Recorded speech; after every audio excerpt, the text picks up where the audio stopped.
Welcome everybody into the VESL stream here. It is season 2, and I have a special guest with me here on this broadcast. Katrina, thank you so much authentically for joining us here tonight. My pleasure. Thanks so much for having me. Yeah, absolutely. Excited to talk to you a little bit about number one, your experience in the world of esports, content creation. Also, talking to you a little bit about, what it means to be a woman in this space here in esports too. Excited to get to all the topics here. Before we do that and get into you a little bit, I do want to share with everybody who's new here what we do here. This is a high school league called VESL. Right now, we're running the regionals for the first kickoff tournament for season 2. I was lucky enough to be a part of season 0 and 1 to see it grow and provide these high school students the opportunity in space to play, a safe space to play and compete in Rocket League is pretty cool. Not to mention, it's VESL stands for Varsity Esports and STEM League. So all these players also, in addition to playing Rocket League, playing Valorant, other titles as well, in addition to that, they also get to code and learn STEM and really put those to good use and really put them into perspective as far as what kind of careers they can have in esports. And that's why we bring you in here, Katrina. I know you just got done streaming. How was your stream? It was awesome. We had so much fun today. That's awesome to hear. I know you obviously rated over, so thank you for all of you that joined, Katrina, and support. Support's such a big thing, as a streamer. You want to really build that community, and I kind of do want to ask you right off the bat. I know I don't want to bombard you with questions over the course of this time, but starting out, did you ever envision that growing to a point where concurrent viewers on Twitch would be up to the 150 level? The numbers that you've had grow pretty steadily. Did you ever imagine you'd be at this point so quickly? No, absolutely not. It's so crazy when I think back to when I was first starting streaming on Twitch and when I first got 3 average viewers. I'm like, that's amazing. And it seems like every little milestone you hit, it never stops. It never stops. You never stop feeling super, super excited. And I am just astounded by how fast we're able to grow and make so many friends. It really is awesome. Yeah, and I know that you've made the transition, of course, from Charlotte Phoenix front to Stay Plugged In as well. So, with Stay Plugged In, obviously the leader, premier recruiting platform for high school students looking for those collegiate opportunities. And, you're just getting your feet wet with high school esports. It's pretty cool that these opportunities do exist in the space for these kids to have a community, number one, in a place where they can play the games that they love. That's not something that we had when we were kids. No. Yeah, Is no. What would you obviously, esports has grown like crazy. You didn't always, video games was probably something that you had to some degree growing up, but it probably wasn't your main focus. Like for me, I know it was music. For you, what were you, into prior to becoming this giant streamer? It's really weird because when I reflect back on my childhood, I never even knew esports was a thing until after I started streaming. Even when I was a kid, teenager, young adult, I guess still kind of young adult, but I had no idea that esports was a thing. I just thought there were games and it was fun, and I didn't know there was ever really a true competitive side to some of these games. Before I did streaming and content creation, I was in the medical field, which is complete 180 from what we're doing now. And I ran with it and never looked back. That's awesome. I feel like, a lot of people consider when we talk about STEM education as well, a completely Hmm. separate thing from esports, but to bring them together makes total sense, right? This programming, Yes. and obviously you got to program the games to begin with and keep track of those. So there's just so many job opportunities. We're also going to watch some Rocket League, by the way. We're not here just to grill Katrina with a bunch of questions. So we're going to get into the action here momentarily. In fact, the first game is underway right now. And fun fact, actually, Katrina, I went to Providence High School, and that's their B team ahead of Oh, Hopewell 1-0. So always exciting to see your personal high school right in front of you, ready to kick off here tonight. now when you were in high school, was there such a thing as an esports league or a Rocket League team? No, but we did end up playing one of the first. I remember playing Call of Duty during the computer science section that we had back in the day. So I'm to age myself, I'm 33, right? So relatively older. So it was one of the first Call of Duty games, but I remember we just and I do not suggest this to high school students, but we were definitely playing some Call of Duty. So it was But what I'm trying to get is like it's like the first stage, right, of esports being in high school is to get those PCs and have everybody gathered around in a computer lab and do that in the first place, right? Yeah, absolutely. Did you ever have that? Did you have a computer lab that you visited in high school? So I only went to high school for 2 years, and my last 2 years of school, I was in college, and at least when I was on campus, I didn't spend a whole lot of time on campus. I just went to class and then went home. But in high school, we did not have anything like this. Sure, we had computers, but not everyone used those computers. It wasn't like a free for all. It was kind of like they had what's called medical academy, and then they did have something with production. Maybe they got to use it, but I was in the medical academy, so we did not get computers. We got pig's feet and frogs to operate on. You probably didn't have a whole lot of time to play either, did you? Was that like intense? You know, like that's obviously a big curriculum and pretty heavy one too. You know, in the medical field, was it a whole lot? Did you ever have free time? Yeah, I did, but I definitely valued and tried to put my education first, and it was worth it. But I think what helped was the education was fun for me, so it didn't really feel like work. And I think that's at least with content creation as well. Like if you love what you're doing, it's never work. Exactly. I mean, I can say the same thing about casting here. I, queue Hmm. up every night into different organizations that I work with too, and really hanging out and doing something you love is not, always the case for everyone there, but it can be, right? You just have to find out what you're passionate about, and it may not be content creation, right? It may not be streaming too, but at Right. the same time, there's so many different avenues that you can go through, and I imagine you've seen that when you visited. I know you mentioned that you visited. What was it, TwitchCon? Or Uh, one of uh, those. I forgot what it was. I went to DreamHack. That's what it was. Yeah, yeah. Speaking of different avenues, I would love if you could explain to the chat and whoever's listening exactly what you do, because at least for myself, there is so much more that you do and other people do behind the scenes that I did not even know existed, more than just casting a game. You are literally the brains behind the operation, and I would love for them to know what you do, because when you showed me what you do, I was mind blown. I was jibber jabbering for like 10 minutes, like, this is insane. What am I looking at? And you're so good at it. And they need to know. Well, I very much appreciate that. I appreciate the kind words for sure. There's so much that we do on a regular basis, especially in esports. But for me personally, what you got to take a sneak peek at, was creating the run of show for a larger scale production. So you got behind the scenes little peek of the Coca-Cola All-Stars that we're doing with Stay Plugged In. And that's making sure that every piece is in place as far as what topics we're going to cover, right? Even for this show, for VESL, I don't draw it up here, but somebody does, right? Somebody's got to do all that work behind the scenes. But really what it is planning out what every scene goes to. So in esports, you'll realize that there's the score bug, aka the Providence versus Hopewell with the score there. That's a customized ones, right? When does that pop up on the screen? When do we go back to show the caster's faces, my face, right? Your face. And so all of that's designed out to the minute, and it doesn't always stay on that exact time frame, but really just mapping out the details there in one document. What talent is going to be talking about what topic, and when are they going to be on screen. So there's a whole lot that I do from the production side that takes a whole lot of attention to detail. And if that's something you don't have creating those productions, it can be very difficult to have a show run so smoothly. Yeah, you're absolutely amazing at it. It's like you're a movie producer. Like, this is a movie and you're running it.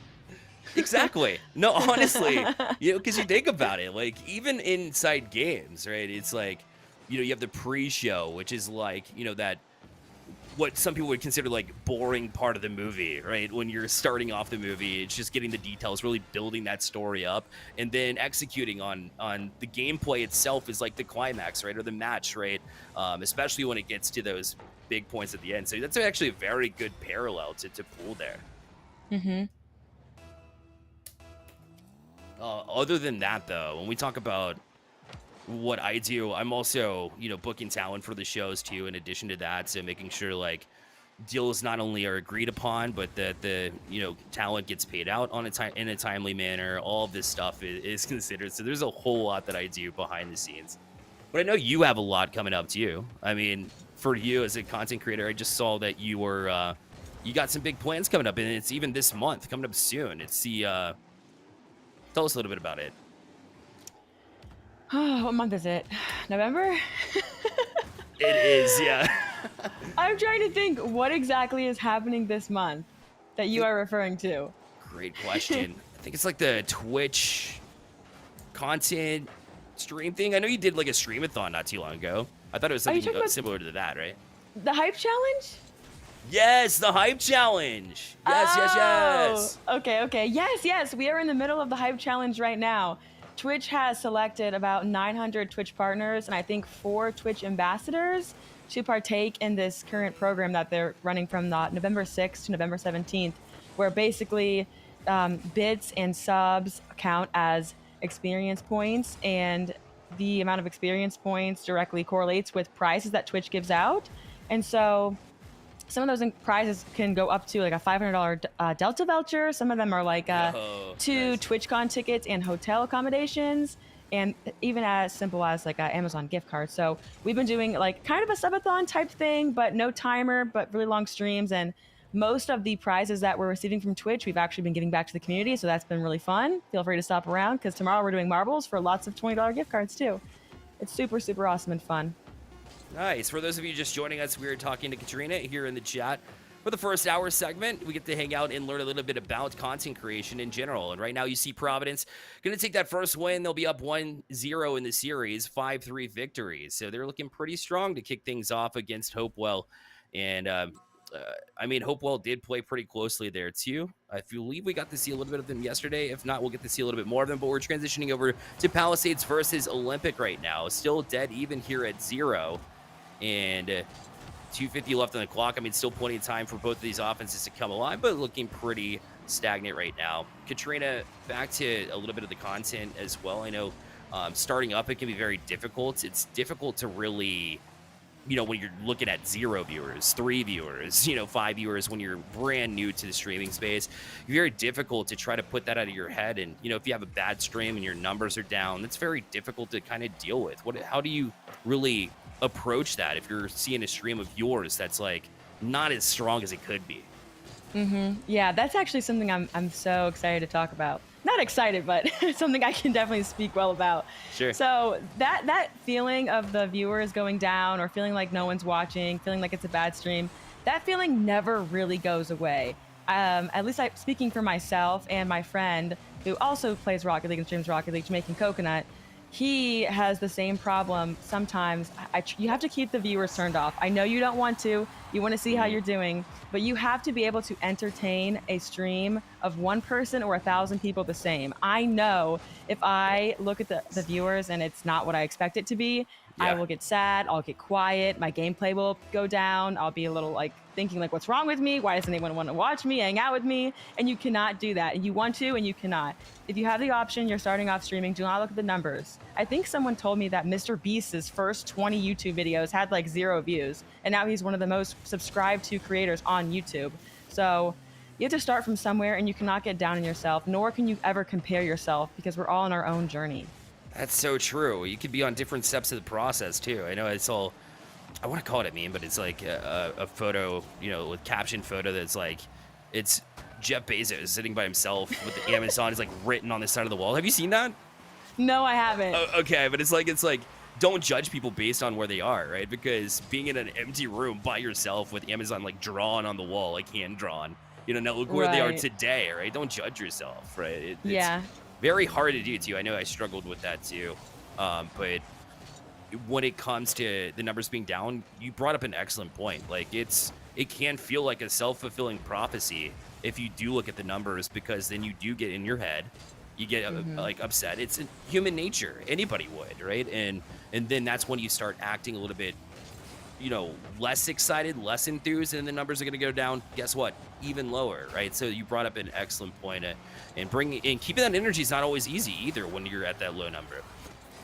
No, it's not. And that's why you have to keep it off. I really think that we are our own worst enemy and our own worst downfall, but we can also be the best help to success for ourselves as well. And you can't be hard on yourself. Like everything happens for a reason and everything will work out, but you have to just be confident and kind and, do your best that you can do. That's all you can do.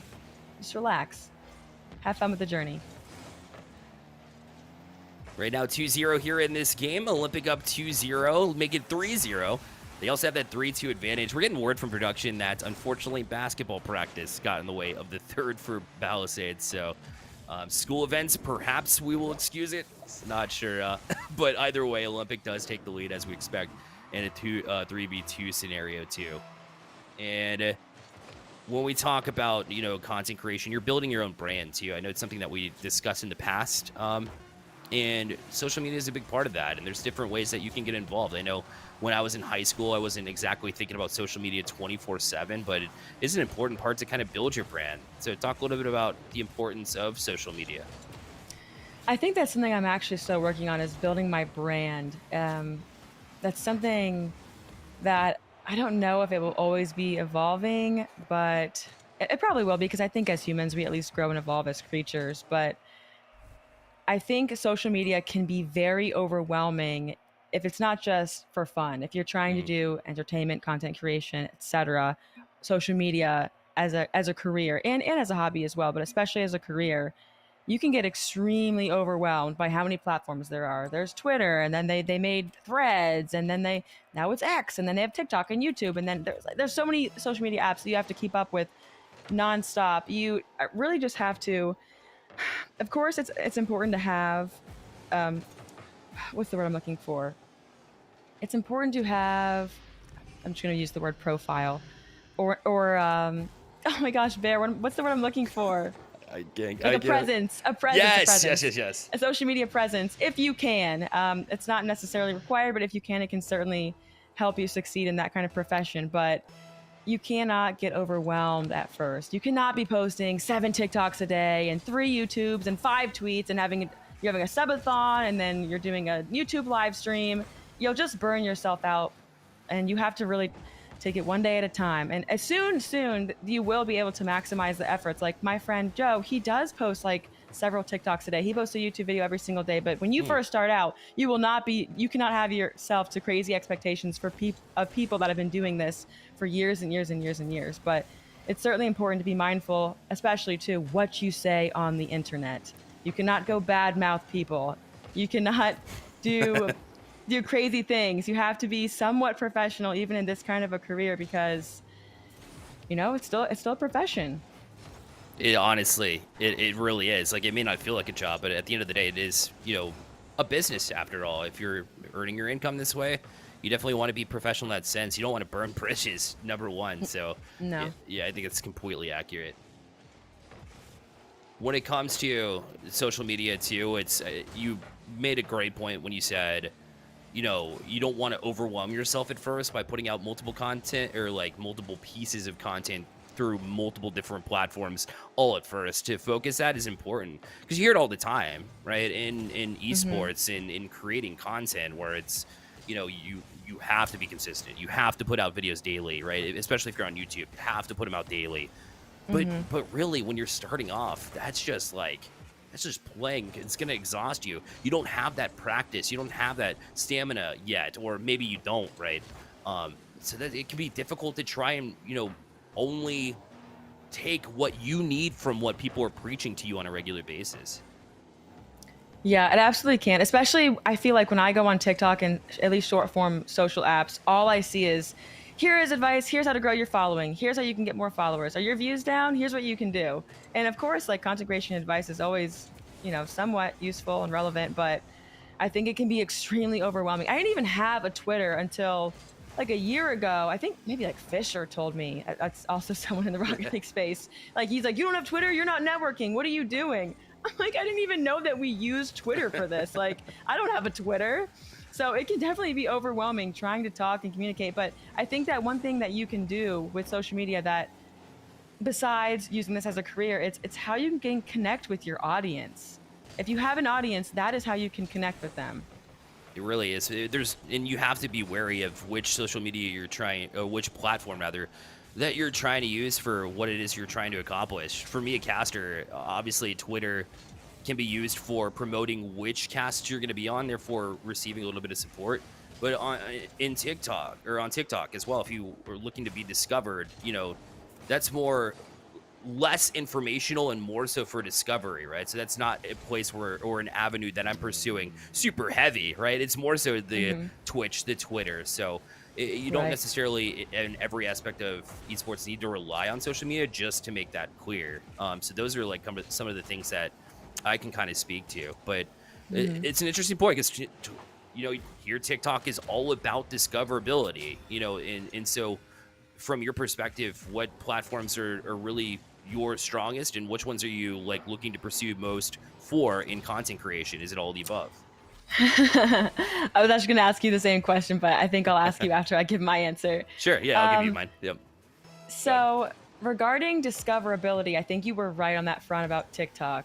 TikTok has the highest discoverability algorithm that I have ever seen, whereas Twitch is pretty low. I think they're getting better since they've added the featured clips, but not really. You don't have like a feed where you just like scroll down. They base it off of viewers, and there's 10,000 viewers. You don't go down to the person that has 5 viewers. You scroll for 30 minutes. But I think, oh my gosh, I'm sorry, I'm like stuck in this Rocket League game. I'm staring at it like, God, this is amazing. Okay, I have to tab out for a second to focus what I was talking about. Um, I think TikTok has the best discoverability. One thing that I'm actually trying to do more, which I haven't been, but I would like to, is I would like to start creating long form YouTube content. As much as I love and I consider myself to be a Twitch streamer, that is how I engage and connect with my community, my audience. We have fun together. I don't have long form things on the internet. Sure, a VOD stays there for 60 days, but things on YouTube stay there forever unless you delete them, of course. And Mm, I can't really speak too much on the YouTube algorithm. I'm sure it's great, but I've only put out about 5 long form videos that are like under 10 minutes. But that is an avenue that I'm trying to get to as well, because at the end of the day, at least in my regard, not everybody, I would like my revenue or income.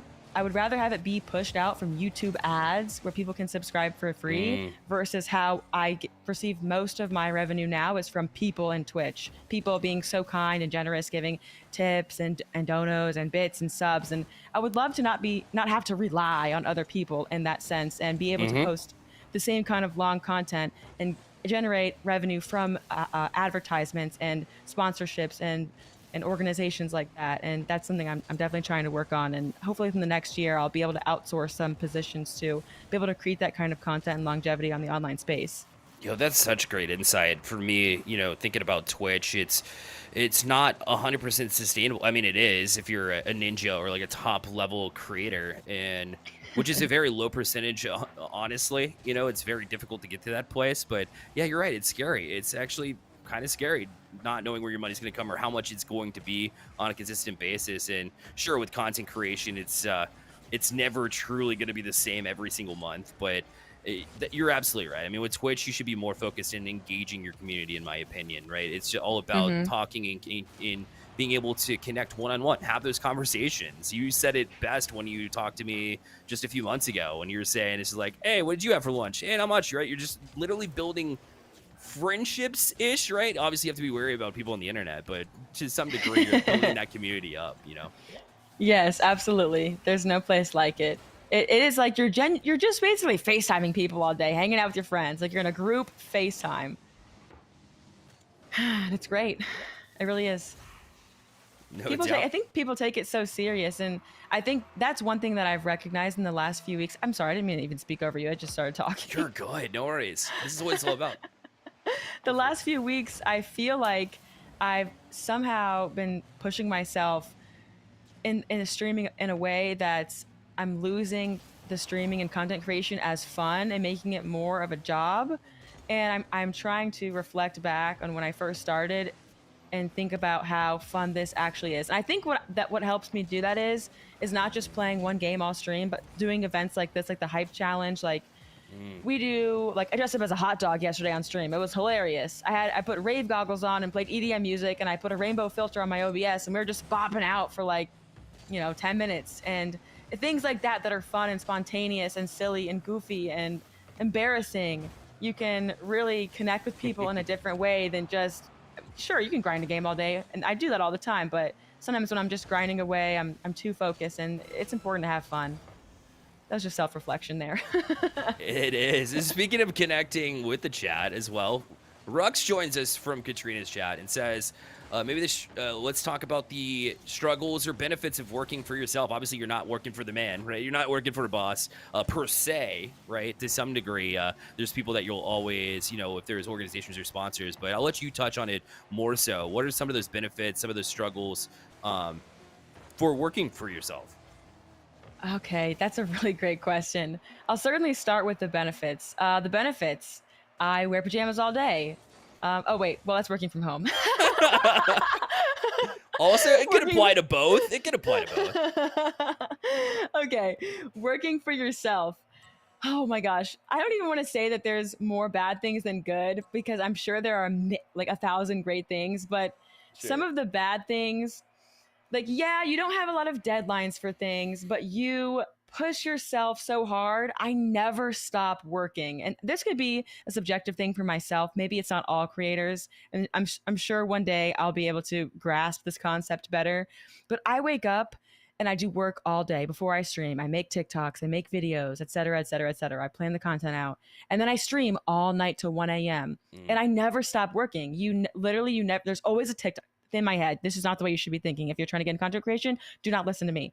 You should not be thinking this way. But there's always another TikTok to be made. There's always a YouTube. There's always someone doing a subathon. There's always somebody with more viewers, better YouTube things, more connections, more tweets, more Instagram posts. Why aren't you posting reels? Why aren't you doing everything? And at least when I worked as a medical assistant in the medical field, I'd clock in, I'd clock out. I don't go home and think, I need to call back Barbara for her medicine. Like, I'll do that tomorrow. Like, that's fine. Like, that's my job. It's during the day hours. But being a content creator and having, or just an entrepreneur in general, or having your own business, it's nonstop grinding. And you have to take a step back sometimes. It's so hard to take your own advice, but you have to take a step back and relax. You have to schedule breaks, or you will never take a break and you will get so burnt out. And you do not want to do that.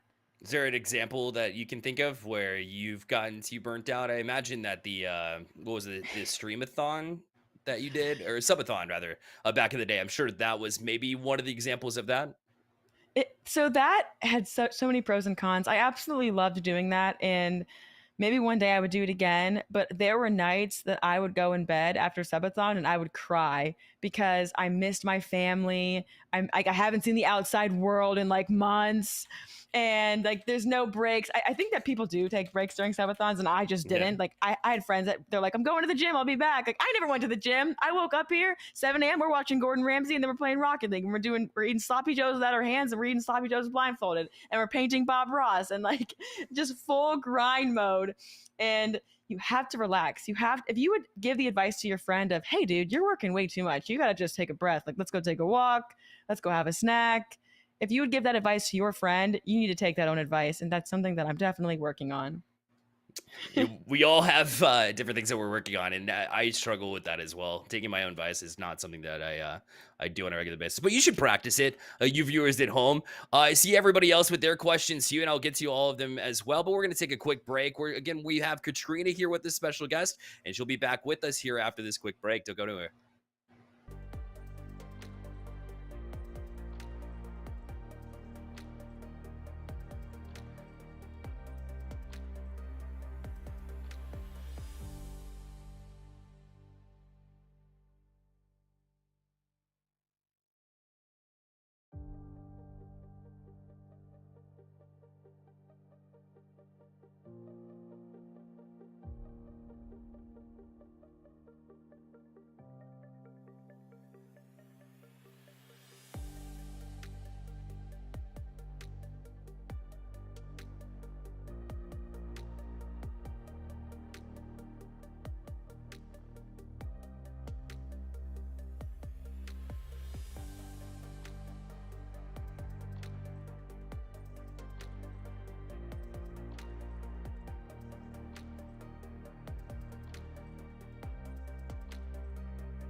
Welcome back to the VESL channel, again alongside Katrina. My name is Bearlight.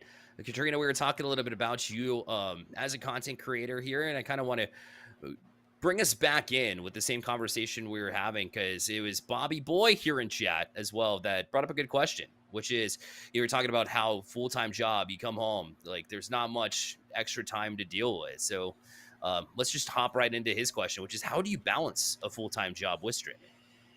Well, I will say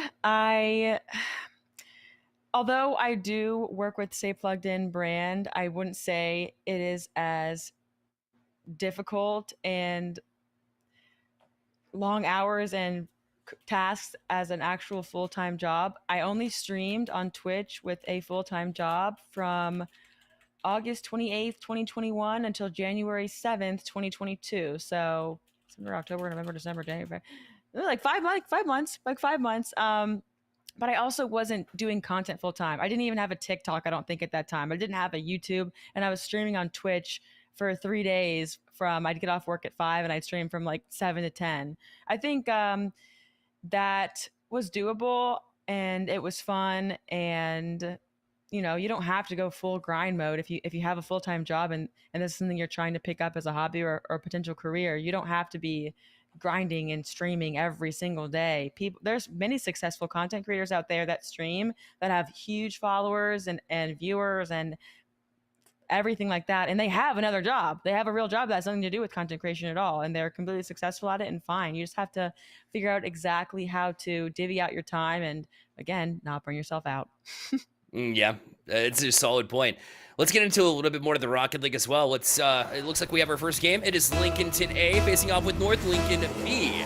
Going on at the same time is North Lincoln A facing off with Lincolnton B. So I will do my best to guide us through that mess, should we need it here. But game one of these best of threes continue here on the VESL channel.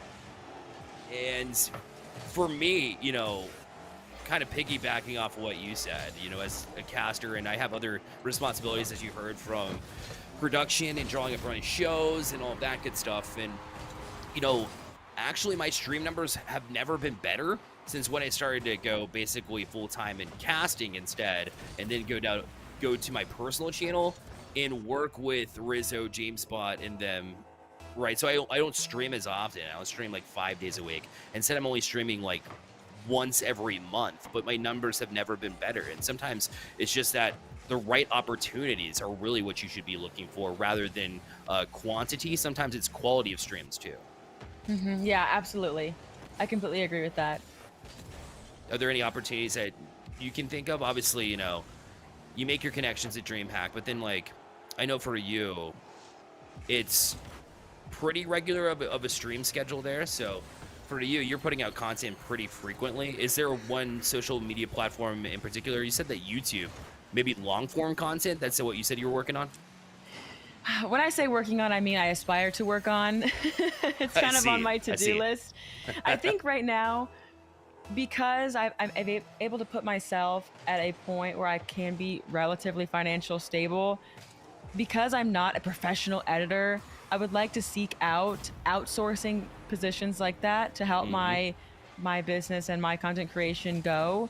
Like, if you think of not any streamer, most streamers though, if they push out a lot of content, they're probably not streaming and then editing that content all day and night. They have an editor that can assist them with it at least sometimes. Yep. And that's something that I want to do. I would like to do. I've been talking about doing it for a year now, and I hope that soon I will be able to do it. But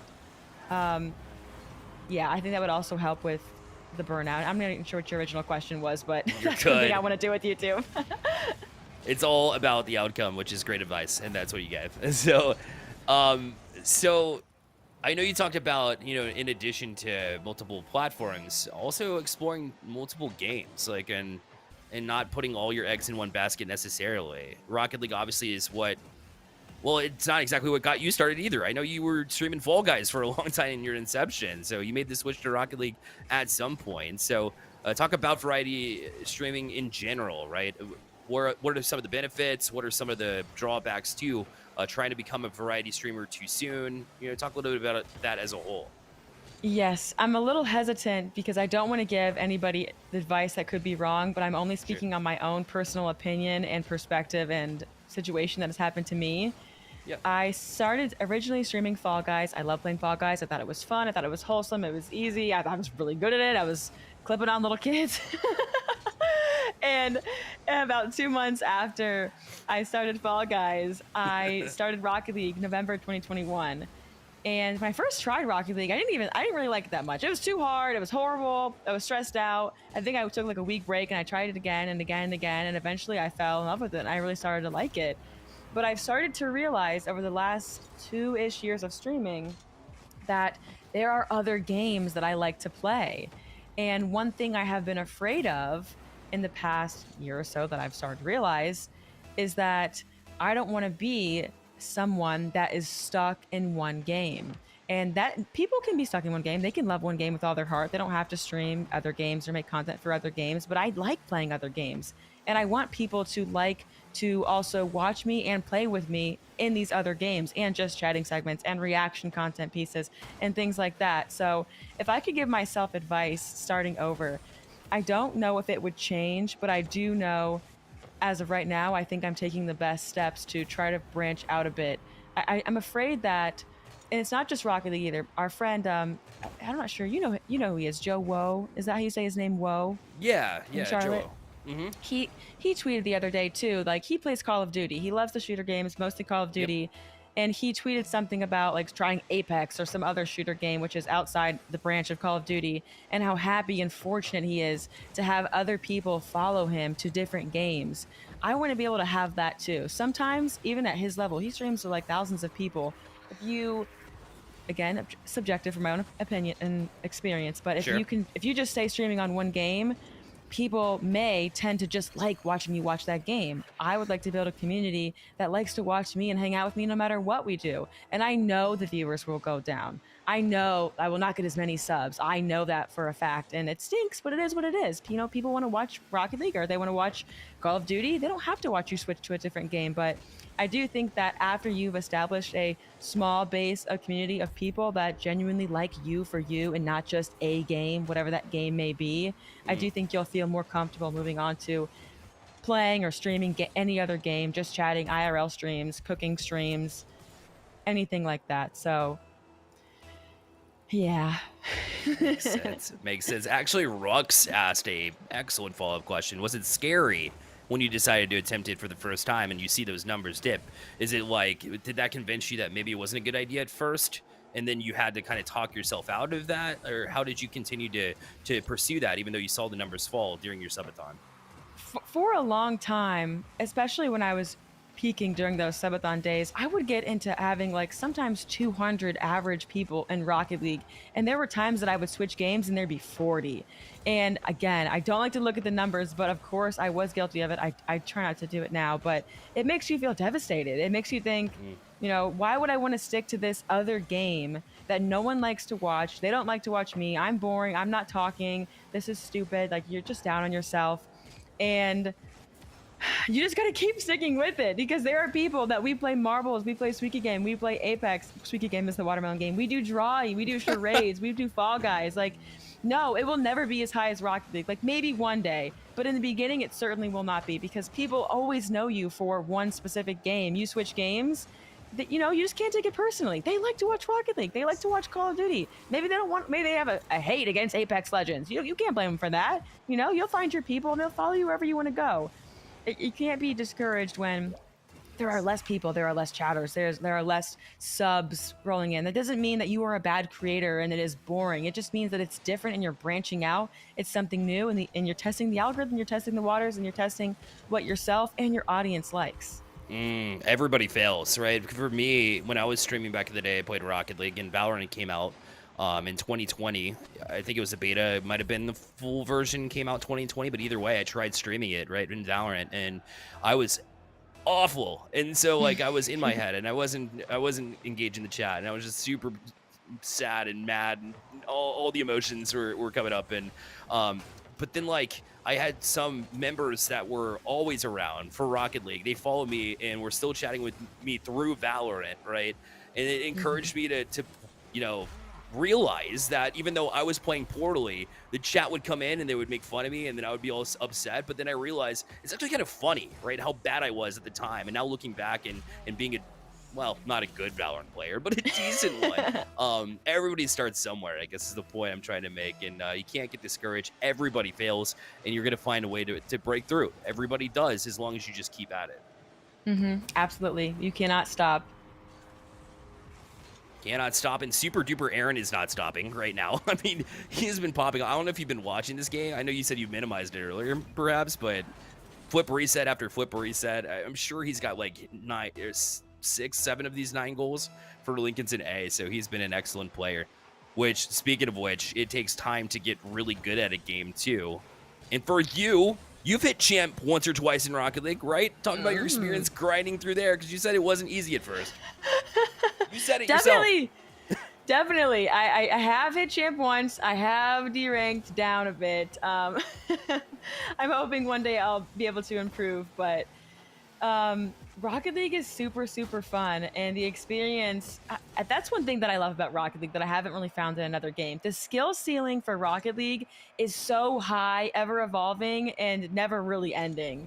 And it's amazing to see, I know I'm not at these levels, but it's amazing to see these high-level players create these mechanics and crazy shots and crazy plays, and it makes you aspire to be able to hit some of these shots one day. And although I am currently in the diamond rank, I do think that Rocket League is a game where if you practice, you really can be good at the game. Anyone can be good at the game. You're making me watch the flip resets, and I'm thinking, man, I want to do that now. I'm going to training right now. You can't prove I'm not there.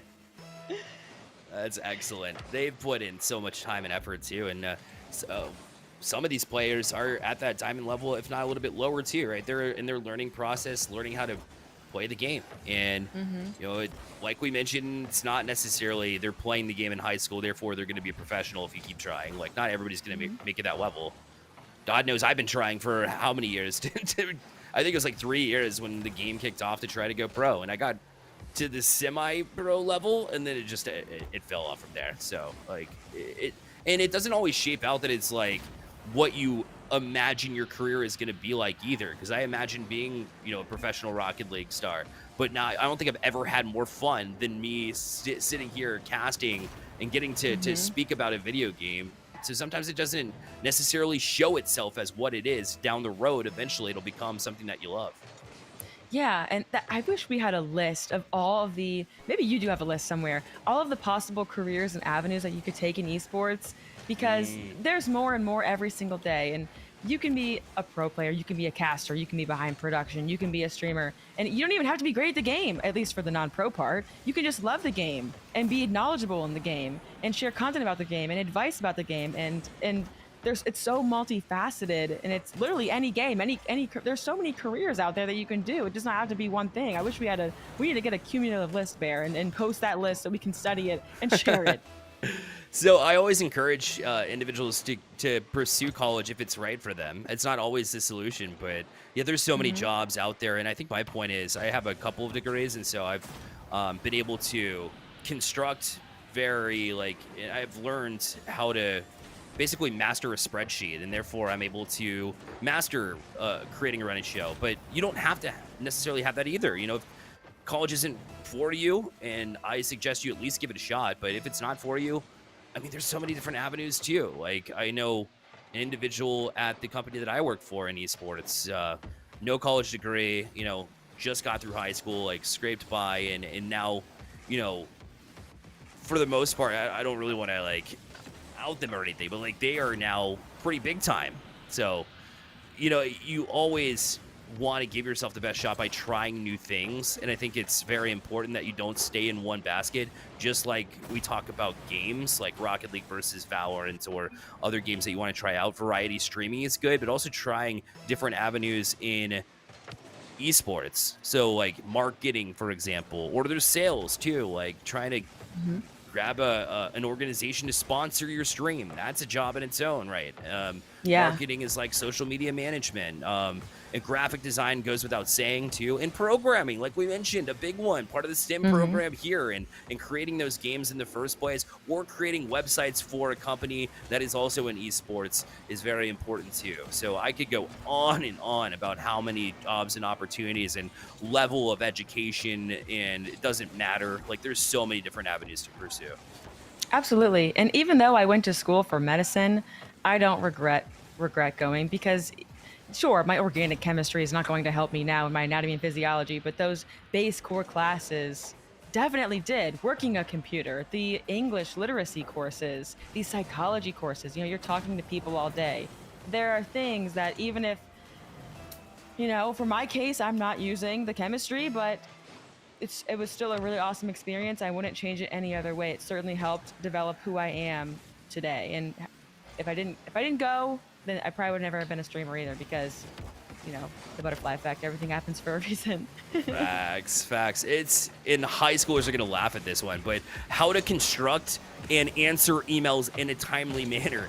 Your opportunities are like you're talking to businesses, right? When you're looking for sponsorships, or if Twitch reaches out for you for an event, right? I imagine that's a pretty constructed email. I talk to talent all the time as far as trying to book them for a show, going through talent agencies too. There's another example within esports, and so you talk to them, but something as simple as if you don't know how to answer your emails, which I know high schoolers don't care about. But just going to college helped me in that regards too, knowing how to answer, construct, all the good stuff. You really when you said English language and stuff like that, it really just opened something up in my mind. Like simple things like that are things that you'll learn along the way that are very important too.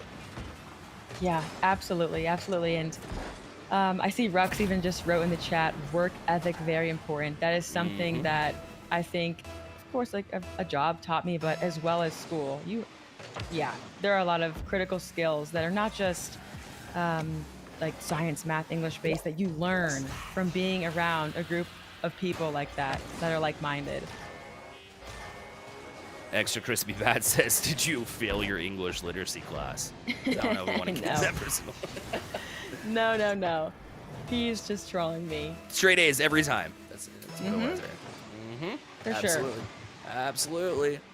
Well, and work ethic is very important. I mean, there's too many times where I've unfortunately seen examples within esports where, I'm in video games. I'm going to play video games all day. It doesn't necessarily work that way. In fact, that's the reason why I haven't been able to improve at all in Rocket League.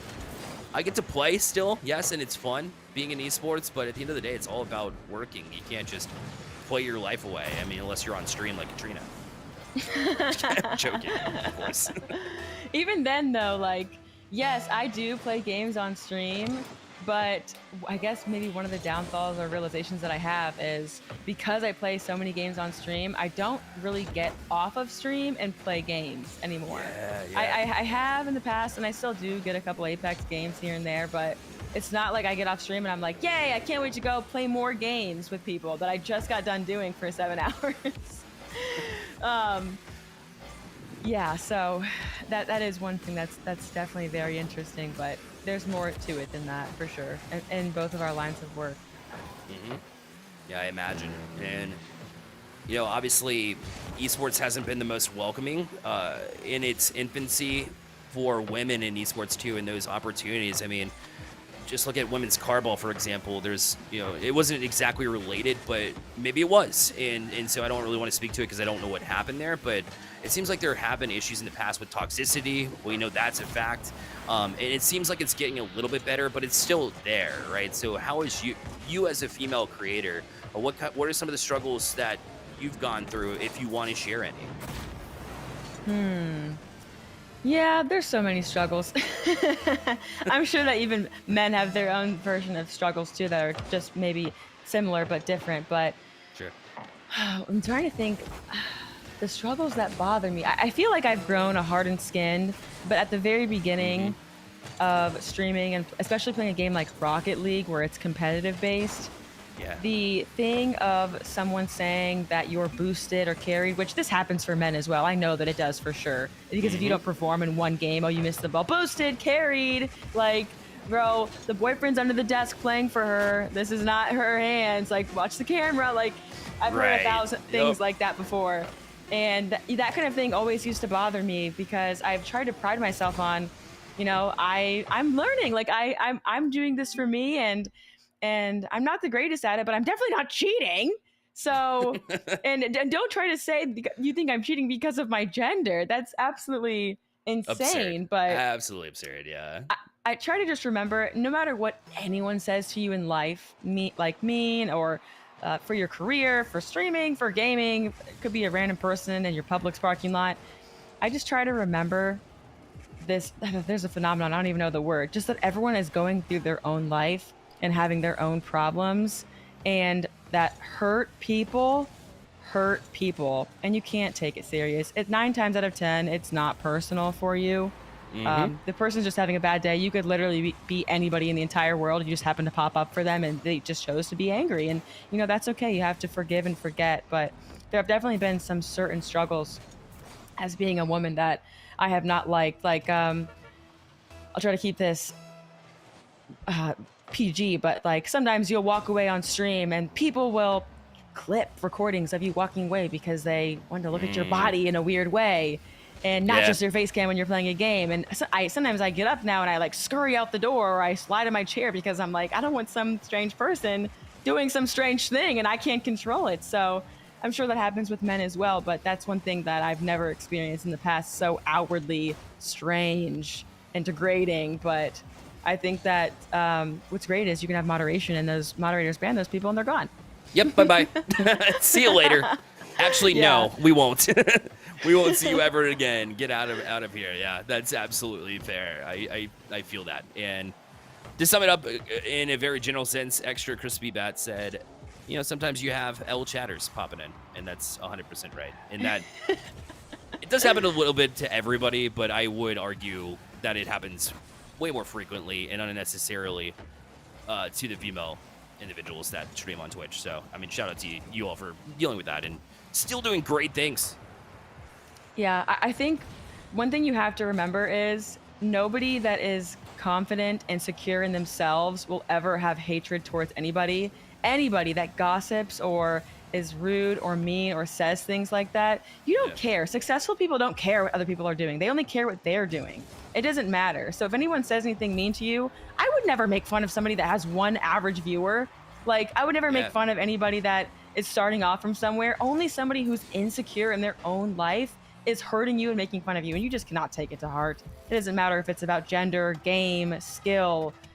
It literally does not matter. Life, like, you just, you have to just brush it off your shoulder. It stinks, so you do have to say that because you want to say, what's wrong with you, but it is what it is. It's life. It'll never change, but you have to just remember that you're better than that.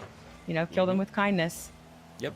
And for example, for me, when I was streaming, I was always like, oh, I'm better than that. But then, like, I would actually get upset and mad. And that's like a whole different feeling. Because sometimes you could be like sad overall and be like, wow, and take it hard on yourself and be like, yeah, I am a bad streamer. But for me, I'm like, yo, dude, well, I have 20 viewers. You have like 0 right now, dude. And I got like all upset. Like, that's not the right reaction either. So I feel like there's a good balance between just not giving them your attention at all, I think, is the real solution, right? Yeah, I can't even say that I'm not guilty of not backfiring at them, because that definitely does happen now and then, where I'm doing something and I'm very locked in and they stress me out and I just snap at them. I don't like to do that. I'm not proud of that, and I am human, so it does happen. But I think most importantly, if you can try to just, if you don't give them attention, if you don't even respond to them, they go away. Even if nobody bans them, if just literally nobody in the chat responds to them and you don't talk to them, they want someone to get mad. They want someone to get riled up. They want you to get angry with them. If you don't care, okay, goodbye. They're going to leave. Who are you talking to, dude? You're talking to no one. Yeah, exactly. Who are you again? See you later. So absolutely true. Yeah, these games have been a little bit one-sided, but we finally see ourselves in a relatively close one. Lincolnton A got the first win against North Lincoln B. That shot was taken, but not much on it there. So these games, you hate to see the 3v2s too. I think, to kind of tie it into what we're talking about, it's all about being able to show up and schedule your time. You talk about as a full-time streamer or full-time work and streaming at the same time is a lot to handle. Well, guess what? As a high schooler, when you get into college, it's the same thing, right? You need to work more than likely you'll need to work at least while you're going to college and balancing this. And if you're part of the esports program, where do you go to school and college? Like, you're gonna have to balance your time. You're gonna have classes, but you're also gonna have your matches, and you have to schedule them or let your coach know. And so this is something that these students are learning. And also some of them just show up a little bit late, and that's not going to fly either. I mean, you might be a content creator and it's relaxed and you get to wear pajamas all day, or at least Katrina does. And but at the same time, you have to show up on time and at least have that bit of self-discipline along the way helps. Yes, I have experienced so many in my own personal life creators that have no regard for other people's time. And I think if you look in the grand scheme of things, that is reflected so hard, and it is so important to respect other people's time, show up early. If you're not early, you're late. Okay? It's That's right. it's a skill that is it's a learned behavior, but and that goes back to also the social media thing. Like this, you have to be professional. This is a profession, you know? No, you're not going to a business meeting at a CEO's desk in the Skyriser, but you got to be on time to the Google Meet once a week. You got to be on time to the Zoom call. You have to cordially respond to that email, not in 3 weeks. They wanted a response now. Be polite and be professional, be sincere. And a lot of people just shout out what they think are hot takes, but really they're just like rude, and that's a pet peeve of mine. Like, they want to be the public enemy number one because they think it'll bring in more attention, and maybe that's true in this social media sense, but not the right attention, not in my opinion at least. And so you have to be very careful, because people that employ you, even in the esports world, they're going to look through your social media if they're going to look to hire you for any full-time position. So if you want to be a caster, you better clean up that social media fronts, right? And having strong opinions is great in the world of casting. So it can actually be a difficult example that might go against it to play devil's advocate. People want to hire casters because they have these hot takes, these opinions that will get them more entertainment value, but within reason, right? Don't be out here, targeting people for something. It's just I think it goes without saying, but sometimes you just have to refresh the memory, because not all of the esports scene is complying currently, or anybody in the world really. I mean, it still shows up in many aspects of the world. Yeah, you have to have a respect. You can have opinions, but you don't bash other people for especially things they cannot control, like I don't know, their looks or anything like that. That's just petty and silly. But things that affect a great amount of people, or specific content decisions, or gaming, like news, like you can definitely comment on that and give your informed opinion. But like giving personal attack bashes is definitely a big no-no and should be frowned upon and watched. Do not do that. So I actually wanted to ask you a question. Sure. I wanted to see if you could possibly touch base. I know we haven't even talked about this at all, but it is wrapping up to be 7 o'clock soon, and I wanted to hear what you could say about sometimes kids are afraid to pursue careers in gaming, casting, esports, pro players, et cetera, because of what their parents might think, because their parents, this is a new kind of career. It didn't exist in the 1970s. Can you speak a little bit more about that and what kind of resources are out there for kids and parents to possibly look into if their child is interested in this for themselves? 1000%. Yeah, I appreciate you bringing that up. It's definitely something I work with on a regular basis. I work with at Stay Plugged In, and one of the focuses there is it's high school recruiting for the collegiate level. But what it is at its core is basically a front, or it is a avenue for students to learn more about scholastic esports as a whole. So playing in high school leagues as well. We are very much paired with a lot of the high school leagues. We're partnered with Play Versus, for example. We're partnered with NECC at the collegiate level. So we work in scholastic esports all day long, and there's such strong opportunities within this front. But Stay Plugged In also releases so much content, and we also provide player representatives that help you out and talk to you one-on-one. But not only you, but also if you want to get your parent involved, there are experts in the scene that can really talk them through it. And right now I talk to a lot of the pro players through Charlotte Phoenix as well, and a lot of them have to, I asked them, one of the first things I say is like, are your parents, your family, do they support you? And it's only like maybe 50-50, even though they're like earning money about this. So it's still like an interesting topic where maybe not everybody's being as supportive as they can be from a family standpoint. But it's very Hmm. important that you just open the conversation first. For me, I think it's very important that when you're talking to your parents or your guardians or aunts, uncles, whoever might be taking care of you, it's very just important to let them know your emotions towards this game. If this is something that you want to pursue in the future, very much open that conversation, be real with them, say this is an avenue that is possible, and then look at the opportunities, the scholarships that are given away, right? If this is an avenue that you want to pursue, it's only going to help you out, and it's only growing right now, the scholastic space, both in high school and at the collegiate level. But my most important advice I think I would give is to open that conversation first, and if it becomes toxic, there's always ways to have conversations. Maybe you're not approaching the conversation correctly, and there's just so many people in the esports world that can help you out there. And you can honestly reach out to me directly, and I can point you in the right direction if you are having those struggles. I'd be more than happy to. So I appreciate you bringing that up for sure. Yeah, absolutely. You have such valuable insight. I'm always so curious to hear more, and I'm sure everyone in the chat definitely loved that response as well. Yeah, and Katrina, I appreciate you coming on, sharing your story about streaming. I know this isn't the first time that we've gotten to have this conversation, but I feel like it's great every time. So thank you for coming through. My pleasure. Thank you so much for having me. Oh, absolutely. Again, you're watching the VESL channel. We've got more Rocket League, and Pyro J joins me after this break. Don't go anywhere.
We welcome you back into the VESL Season 2 kickoff tournament for Rocket League here. Joining me is Pyro J, the man himself. Excited to have you on the VESL channel for day 2.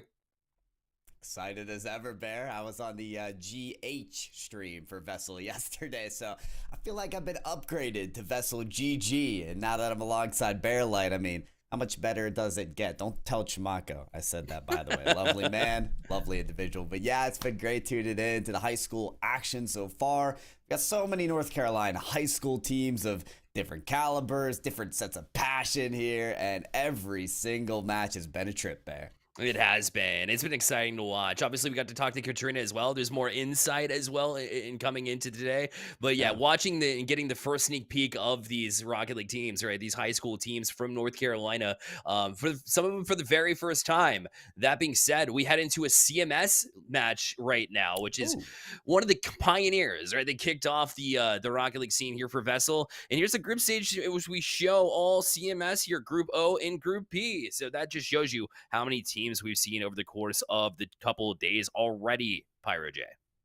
Yeah, and clearly we've got some games under these guys' belts as well, right? No one's getting to their first match, you could say, for these VESL group stage games. Everybody's got a little bit of matches under their belt.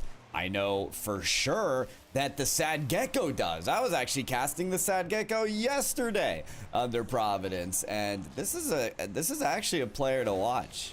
They know what they're doing out there, so I'm looking forward to getting these different makeups of games. Bearlight, you know, we're gonna have things from all over the place. Clearly, we've got some 2v3s out here. We've got that new Lightning McQueen card being showcased out here. I saw this player log washed earlier with the cockroach topper on his head, and I was like, what the heck am I looking at? What is this? Yeah, what part of the United States did he drive through, right? You love the creativity of these kids, though, right? And what they come up with, even if they are, it's not our favorite look, but it is what it is. And also, a tall task at hand, because you're right, Gecko out here, 3v2 situation, and Arsenal and Logged are doing a great job. In fact, Shadow will be the first one to, tap this one in. At Providence, it'll be a 2-2 scoreline as Palisades, even though they're down this 2v3 right now, it seems, it's still dead even. And that's the thing, like, who do you root for in this situation? Because, like, right. You know, you never want to lose a 3v2. This happens every now and then in a competitive environment in ranked, right? Where it's like your teammate DCs, you only have one teammate in a 3v3, but you're actually kind of keeping up with them. The scoreline's still pretty close, and it's like, you know, yeah, Providence B, you are the underdog story, but it's also a 3v2 against the A team. So it's tough to paint the picture here, but I love the fact that it's tied. You know, maybe this is what was needed in order to get a balanced team. No doubt. You know, when it happens in ranked and you talk about like somebody disconnecting from the game itself, like especially a teammate, you're like, you know, what the comms are like. They're like, oh, just hold him off until the guy reconnects, right? Yeah. The guy or gal reconnects.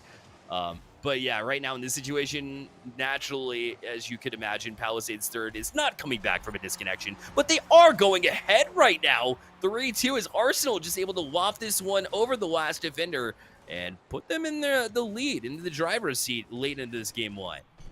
It takes two, they say. That's all it's needed for a third goal with 33 seconds. I mean, you spoke about the strategy. Hey, hold it together, guys, you know. Hodor or build the fortress, whatever's needed to keep these guys alive and in the lead. They might just be able to do it for 20 more seconds. Ball off the backboard, Providence B, you guys need to get this ball on the other side here. They are able to be one defender. Shadows, almost a double tap off the ground there. Would have been a slick maneuver, but it's a waterfall pass from the backboard. Oh, but everybody's too far forward from Providence B. They're not able to get the shot. And the A team of Palace Days are still able to come away with the win. That's outrageous. They were able to fight through the 2v3. I love it. Oof. And Providence was knocking on the door to try and get it back. But you're right. That's not something you see very frequently. But if you know that it's possible, you can definitely accomplish big things. Speaking of big things, up 2-0 already is Olympic A. this is a team that's found a lot of success. They didn't look exactly 100% sharp in the match that we got to see when we were talking with Katrina. But Devine and Ginger Ace returned to this team, both as seniors. So they have the experience from Olympic A. They bring that championship 2 back. But NRG Bubble, obviously not an official member of NRG, but at the same time, obviously bringing something to the table here too. Listen, you know, I've gone by the pseudonym like Messi in Rocket League games before too. You know, am I Messi? Probably not, but, you know, I'm expressing my fandom, and if that's what Bubble wants to do here with the NRG in front, so be it. Maybe it'll channel that inner Justin 0-second goal. And maybe it'll allow for their teammates to pop off too. Okay, Devine with the big hamburger topper. Give it a little whopper here of a shot. I love it. Oh, having so much fun. How close were you to naming yourself Messi J? Let's be honest. Oh, you know what? Let's just call it a rebrand in the works. Not too late, baby. I'm liking it. Now, I will concede. I have rebranded once, and my name before this was Spyro the Bear. So I actually left the bear side, and I'm not sure how you were going to feel about that. I mean, it kind of upset at first, but then I think about the branding that you've done now in Pyro J. It just fits you so well. So... Anyways, I appreciate that. Absolutely. But I digress. We're not here for us. Just our voices. We're here for the high school players to give them these opportunities. And right now, Olympic has been taking advantage of it, as NRG Bubble has been clearly vibing with this team. On the other side, Hopewell, they didn't have the best season last season, but to see them kind of hang around with Olympic A is very encouraging. I've seen multiple opportunities, including this one right here, where they're almost able to get it onto the board. Just a little bit of quicker play in rotations, just a little bit more confidence to their challenge, and this will be a completely different team, but unfortunately it falls to 4-0 here in the meantime. You mentioned the confidence, and that's something I've been looking out for very, very closely with these high school teams, because I mean, yeah, one of the world champions of this last RLCS season was 16 years old, but not every high schooler has those skills. You know, a lot of them are still developing their talents, developing their skills. Some maybe even just started playing Rocket League a few months ago and are really working it off the sticks. But these players here from Olympic A, they've got a reason to be confident. They're going for these aerials as quickly as they possibly can. There is no hesitation. And when you're playing against a team like that, for Hopewell, you've got to get a bit of pep in your step too. You've got to make those quick challenges, even when the ball's in those scary positions up in the air in front of your net. Yeah, and they've done a great job to keep it close early.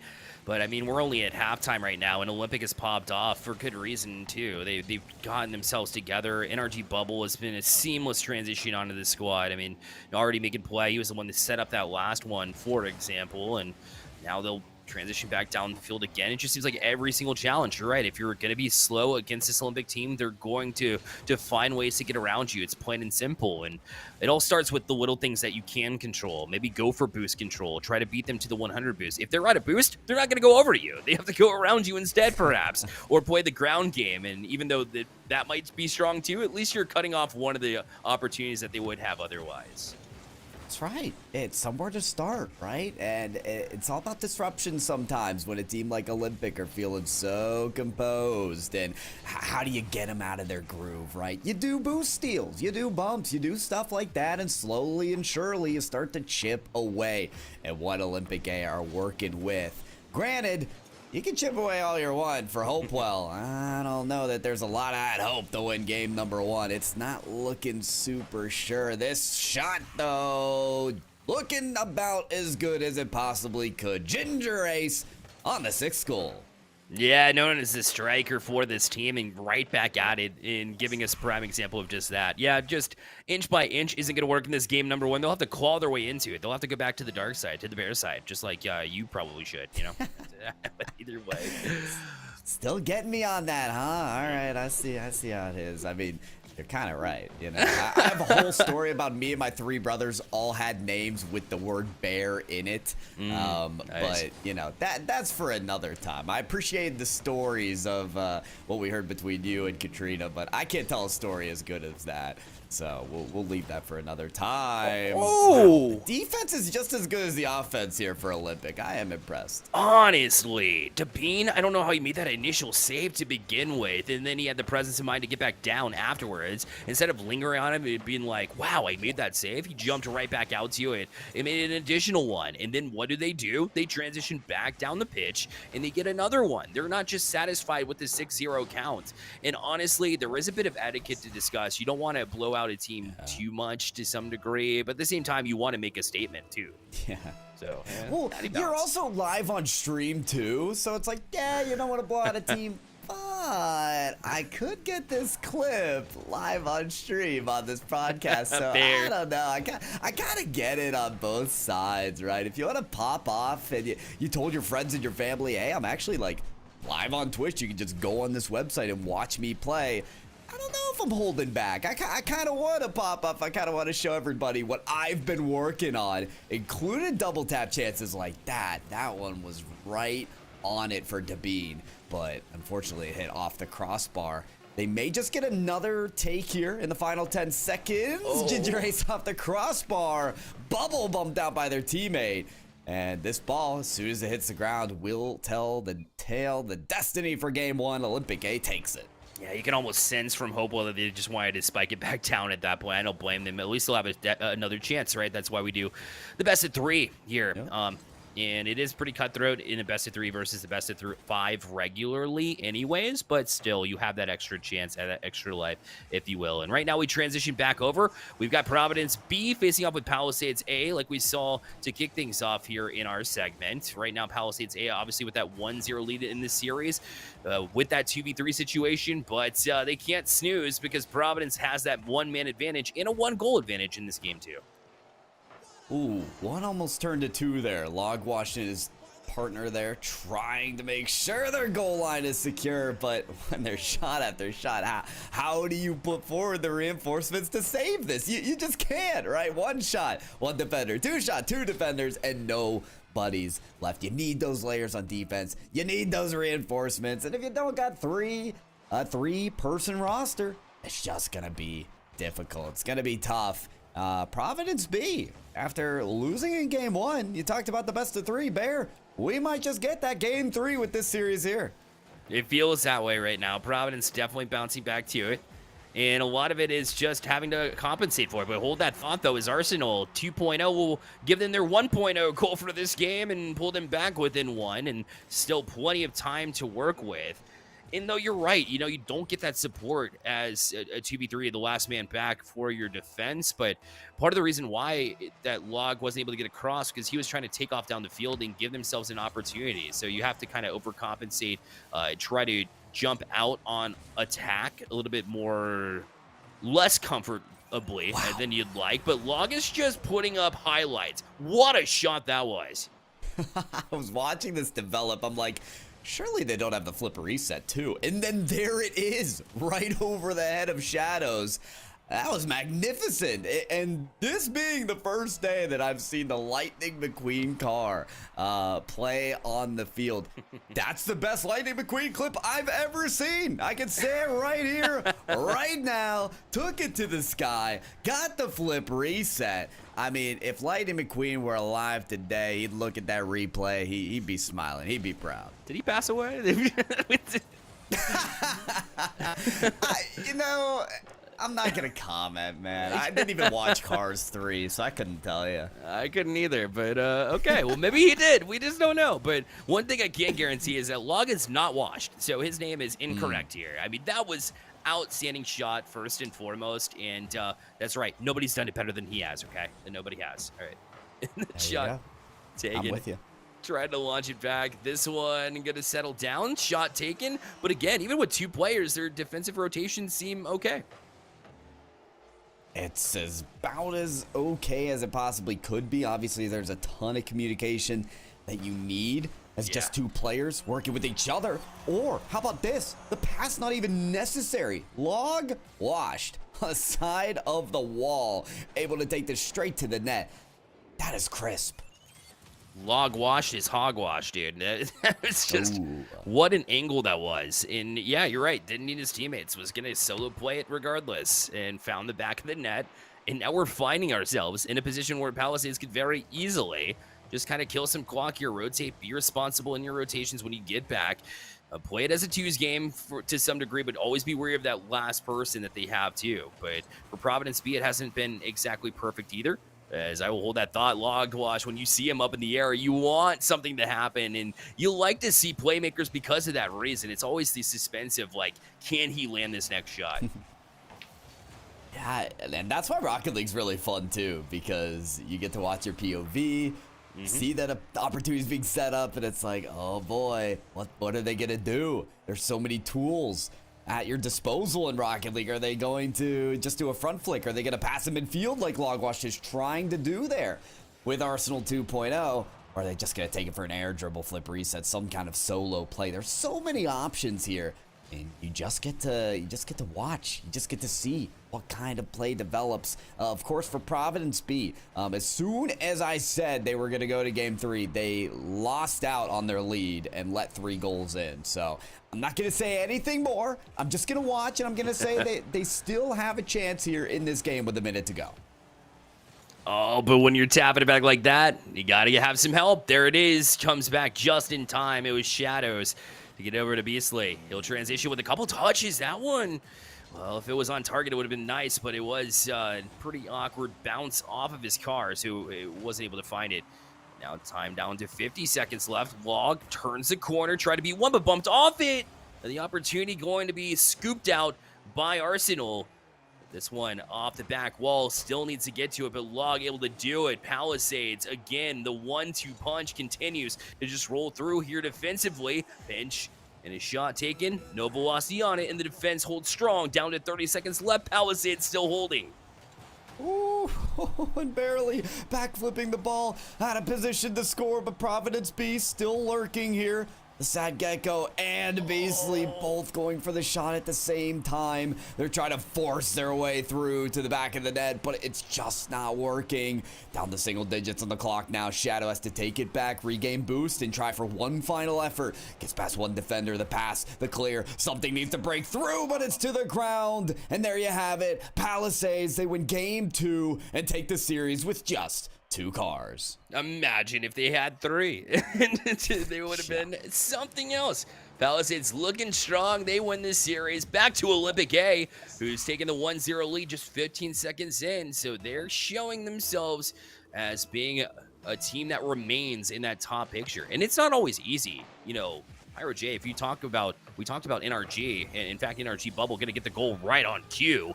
But it's hard to stay at that top level, even at the professional level, but more so at the high school level, to try and stay competitive, to try to keep your title up at the top.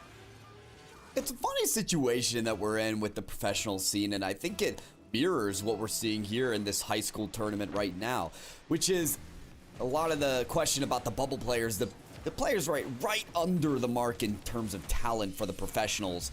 Are they going to play each other? Are they going to be given the chance? Are they going to be given the chance to play at the professional level? And there's been pros like Arsenal, who we just saw the Arsenal 2.0 on the last team. He's mentioned, I don't want to play these up-and-comers. It's just going to make them better. Why would I give them the chance to steal my spot on the team and take my money? And that's a fair point. What we're seeing in this tournament here, though, is exactly that happen. Some of these teams that are still developing, some of these teams that still need to get those fast aerials that we see in Olympic A, or get the coordination on the defensive rotations. They're getting the chance to play at a faster pace. They're getting these moments where they're learning, oh, if I don't play quick enough, I'm never going to be competitive in these types of games. So it is making them better. It is giving those avenues to accelerate their talent on the field. And I think it's a good thing. I think it's great that nearly 100 teams in North Carolina for high school esports scene have registered, queued up in these group formats, and been able to develop those skills and play any kind of team here. It's absolutely insane to me too, because I actually, a resident of North Carolina, this did not exist even a year and a half ago, right? Season 0 was the inception here for what was then CMS Lake, now transitions to VESL, and the amount of opportunities that this presents for all of the talent we see in North Carolina. And I knew the players were out there. I know that so many high school talented players were, but yeah, this is exactly right. It just giving players a platform to play on. Obviously, we talk about SSL, GC3, and not all these players are even going to touch that range. A lot of them are down towards the champ level. And when we talk about that, that's like the top 3% in Rocket League. But think about how many concurrent players there are out there and how many of them are sure to be high schoolers, right? There's so much talent out there that's completely unmarked because they don't have tournaments to play in like this. They can't compete in the bubble scene. And so this gives them the perfect avenue to fine-tune those skills and play some players that are at that level. And the truth is that if you focus just on the pro scene, you're pretty blinded by what good competition can still be held at this high school level that we get to witness here with VESL, right? We're kind of I'm looking for the right word. It's like we're given too good of a quality service, right? When in reality, this is still what you mentioned there, Bear. The top 3% of players. There's a good reason to bring these teams a platform to play on, to compete on, and to throw out fireworks like this off the demo, the beam with the goal, 4th one for Olympic. It's good to see, and it's worthy of a platform is really all I wanted to say.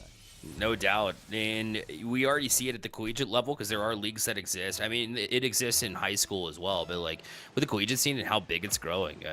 Rocket League, obviously, we'll take for example here this is the Rocket League tournament after all for CRL, and I know you've done a little bit of analysis work there. So I'd love to hear your opinion about the collegiate scene as it stands right now. What is the level of players currently? It's grown like crazy over the past few years, number one. I want to point that out. And number two, what is the current state in your eyes as far as an opportunity for high school students? I mean, the collegiate scene's definitely a rare one in esports, right? Because you can earn a good chunk of change given the developers sponsorships that are within collegiate esports. I mean, I remember the conversation you and Katrina were just having about like, hey, show the prize pools for those RLCS tournaments. Well, guess what? Collegiate, it's right on up there. There's tens of thousands of dollars in tournaments that aren't even in CRL. They're called the CCA Open that are held a level below that. So there's tons of money even at the collegiate scene. And while there are critics of this, it does exist, and it's brought the level of play at the collegiate scene very, very high. I'll give you an example of Hey Bro. That is a team that has really hit the spotlight lately. They're winning a ton of the off-season Rocket League tournaments, which is against some of the professional players of Rocket League. And those players are made up of Hockey, Creams, and Wavy.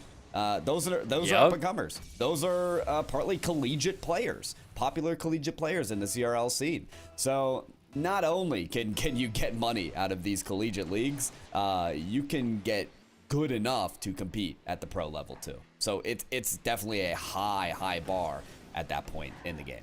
Yeah, you mentioned Wavy, who I'm very familiar with, seeing as he's played at the professional level. Yeah. Well, I don't think he's made RLCS, but he is one step away, right? He's right there. He's day 2 constantly, consistently, and is one of those top players.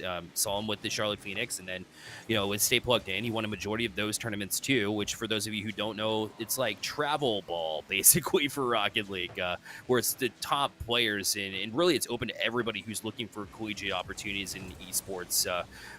Scholarships are facilitated through it, like something like over 30 million, I think they broke in facilitating, connecting colleges with these high school students. Wavy's one of them, right? And Wavy's been having those conversations. As a junior, he's still got time, but he's definitely going to be on that list as far as players in the future to look out for. Dries as well is a subscriber with Stay Plugged In. So, there's so many people out there, right, that you sometimes forget about, even if they're like still LFT and they haven't been in the scene for a minute. But, I mean, there's just, the college scene is bound to grow. And when you grow the high school space, what you're really doing is growing the college space and growing the title in general, and just making the scene bigger and better for everybody. We grow together. That's often a mantra that people will forget about, but it is so true. When you help each other, you are truly helping yourself. So to put this platform, to put this league, to put this tournament together for this high school scene in North Carolina, it's a good thing for everybody. And hey, that's a good thing for Olympic A. They'll win handily game number 2, which will end that best of 3. They'll move on in beautiful standing at the group stage. Dabine, Energy Bubble, and Ginger Ace of Olympic A. I think Bear Light, those are players that we can look forward to seeing as the days go on for VESL. Yeah, it wouldn't be the first time I talked about Dabine or Ginger Ace and how they're putting up points. Did so live at Bank of America Stadium last year. So they continue to do great work there. Yes, and your segue was exactly what I would have gone with too. For me, love that. So, but VESL continues into season 2 with pure talent. And remember, those are just returning talent. We've got more talent to kind of scout along the way. That's what this preseason tournament is all about. And again, alongside Pyro J, my name is Bearlight, and we'll be right back after this quick break. Don't go anywhere.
Welcome back to the VESL channel. Again, my name is Bearlight, joined by Pyro J. Back to the Rocket League action from these high schoolers in North Carolina, trying to make a name for themselves early, as this kickoff tournament will feature some of the players trying to get used to their teams. Remember, these are going to be teams that not necessarily existed prior to this tournament. You've got to find and really build up your high school here, and we've seen a good sneak peek of that so far. Yeah, we have. I mean, there are a couple teams out there that I want to say have teamed last year, but yeah, there's a lot of teams as well that have freshmen on their squad, and well, they definitely didn't play for the team last year. I can be absolutely sure of that. So unless I got held back in 9th grade, but that seems like a rare occurrence. I'll go with they weren't on the team. It's been great seeing that. And hey, you know what? In esports, you end up playing ranked games with different people all the time. It's cool to see these guys actually be on a team under the banner of their high school and see how it all comes together, Bearlight, here at the VESL tournament. That's right. Well, let's go ahead and get right into the action now. We've got more games all on the way. And in fact, we take a look at the groups first. And right now, it looks like, not a whole lot of success there from Group T currently. I'm not sure if this is an updated bracket, but overall, Edgecombe we saw yesterday, and right now in the groups, down 0-1. You can say the same about the A and the B team, so they'll look to get back on track as well, Pyro. But sounds like we have C-Tech coming up. It's C-Tech B. I forgot if it was A or B, that's why I was lingering on it for a second, but they're facing off with Allegheny to kick things off in this best of 3. Now, Allegheny is interesting to me because I hail from Pittsburgh, so at least I'm on the East Coast with y'all. And I grew up in Allegheny County, Allegheny with an E instead of an A at the end there. So I feel like I got a little bit of kinship with this Allegheny team. I'd like to see how they do out here. One of them's even named Z Pyro. So clearly, I'm not trying to be biased out here, Bearlight, but I'm liking the looks of these guys. Z Pyro, and we're gonna say Pyro H. I know it's Pyro, like actually like OH, but like at the same time, J to H. Yeah. Newer, better version. Either way, looking to contribute here, but a very defensive first minute, I'd say. As you see, try and push in. Allegheny gonna be shielded off here from the defensive C-Tech, will allow a back and forth trading from their teammates, but will ultimately give up possession here as it falls back. Defense handling this from C-Tech to commit. Shot in. Easy one there for the man himself. Right on cue. I mean, talk a lot about defense here. Defense. Sometimes it's too much. Okay, they ended up running into each other. C-Tech B. And once those team bumps are going down, there's not a lot that you can put up in terms of D. So Allegheny saw that mistake and they pummeled all over it. The hope for C-Tech B is that it doesn't continue to be a stampede. They haven't really seen the light of day. That is having the ball on the other end of the field. A clear like this, though, could assist them in going on an endeavor like that. Ooh, and Thrond? Yeah. We're going to go Thrond. Was trying to settle it down just like I was trying to settle down in that pronunciation. Well, we have gotten to it now. This one will fall back down, and it's Z Pyro right back on it here. Good ball control, too. Had patience to let it go to the corner here. Not a whole lot of boost to work with. Is it enough? Almost. That one went across the bar. No results to show for it, though, but they will push it back across, and C-Tech seem to be tripping over one another whenever it gets to these corners, and Allegheny has recognized that and has really been running with it because of it. Yeah, tripping over each other, and definitely Allegheny taking advantage of that.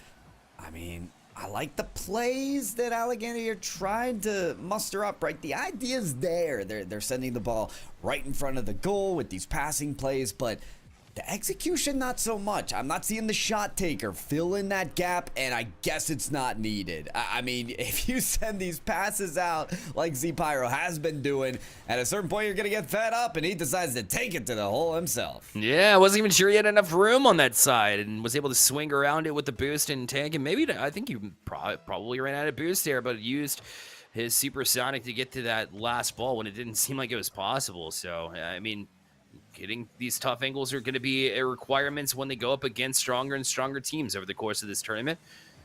And they'll try and take a shot here to make it even stronger of a lead.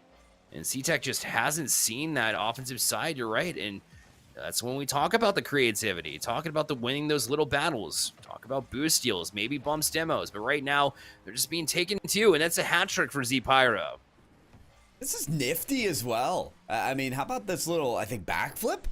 Right on the shot, just to get some added height. Not too much power, so they don't Athena flick it, you know, kick it a little too high. That was right on the money there, past the defense. And I think that's going to be a lovely hat trick for Z-Pyro, who doesn't appear to be done. Is it a double tap to the net here? Oh! Almost, but the defense just enough for C-Tech B until the follow. Clumsy Alliance for the fourth. Z-Pyro, if he's not getting goals, he's setting it up right in front on a platter for the rest of his team to come through and strike in. A great save, though. Credit C-Tech B when there hasn't been a whole lot to be positive about in this series in finding that big initial save. He is that one step. But look as they go right back to work. Shot taken. Allegheny just off the mark. Follow up with another shot out to center. Oh, and Z-Pyro was ready for it, but he got bumped by his own man. Unfortunate, but we'll look to settle down, and sure enough, it doesn't hinder him too much. He's able to get back on the board again. That's his fourth. Yeah, this is, it's getting a little bit out of sorts here for C-Tech B. I like that we're highlighting some of the saves they've been able to make, and they definitely seem like passionate players. Listen, I get my heart out to C-Tech B. Back in middle school and high school, I was on the B team for basketball. I get it. I was there, and you know what? It's about having a little bit of fun, too. So I hope these players, even with the deficit they are faced with, are having a good time here, because it's tough getting hammered by some of these tough and rough teams. Clumsy Alliance, a second goal for them in this game, and that comes off of another team bump. Somehow, some way, even when they're running into each other, Bearlight, they're still able to come up with these goals. Still finding ways. Yeah, a common theme as well is Pyro has touched the ball just before every single one of these 6 goals. And that one may not be credited with an assist, but he was setting that up to begin with. Another goal? Yeah, sure. Why not? Make it 5. And actually, they did count the assist on the other side, too. Legitimately has points in a hockey sense for every single one of these goals, as he has 2 assists as well. I get 100% goal participation when you have like 3 goals. 4 goals is beyond impressive. 7 goals and you're a part of every single one. That is ridiculous. Man can't keep his hand out the cookie jar. He is double dipping, triple dipping, quadruple dipping, however you want to call it. 5 goals, 2 assists in one singular game is like LeBron James level participation. This is the king right here of Allegheny. That's as much as I know. But they've got 3/4 of a minute to still find more. And look at this. Z-Pyro trying to hold on to it themselves actually gets demoed. And if Z-Pyro's off the field, surely Allegheny can't score. They try to chip one up, but it goes too high from Clumsy Alliance. And now we're down to the final half of this last minute. Final chance for C-Tech B to come away with something before time expires.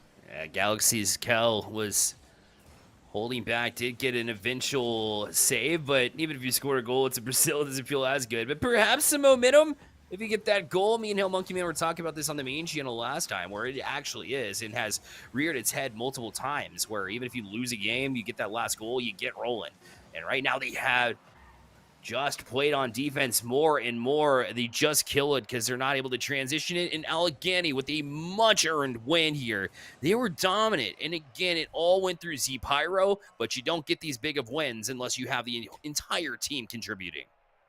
And there was that contribution from everybody, and it was good to see. But how about we do a little upgrade out here from C-Tech B? We take it to the A team. We see exactly why there are so many players competing under this banner of C-Tech.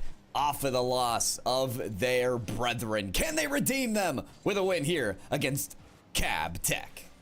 Look at C-Tech Panda repping the school name, in their branding, and getting on the board first to show for it. 1-0 C-Tech, and the Panda gets it done.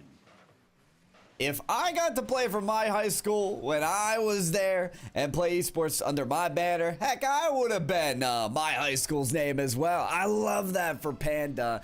Plus, I'll admit there's a Panda or two out there, so you got to differentiate yourself. And I like the C-Tech Panda.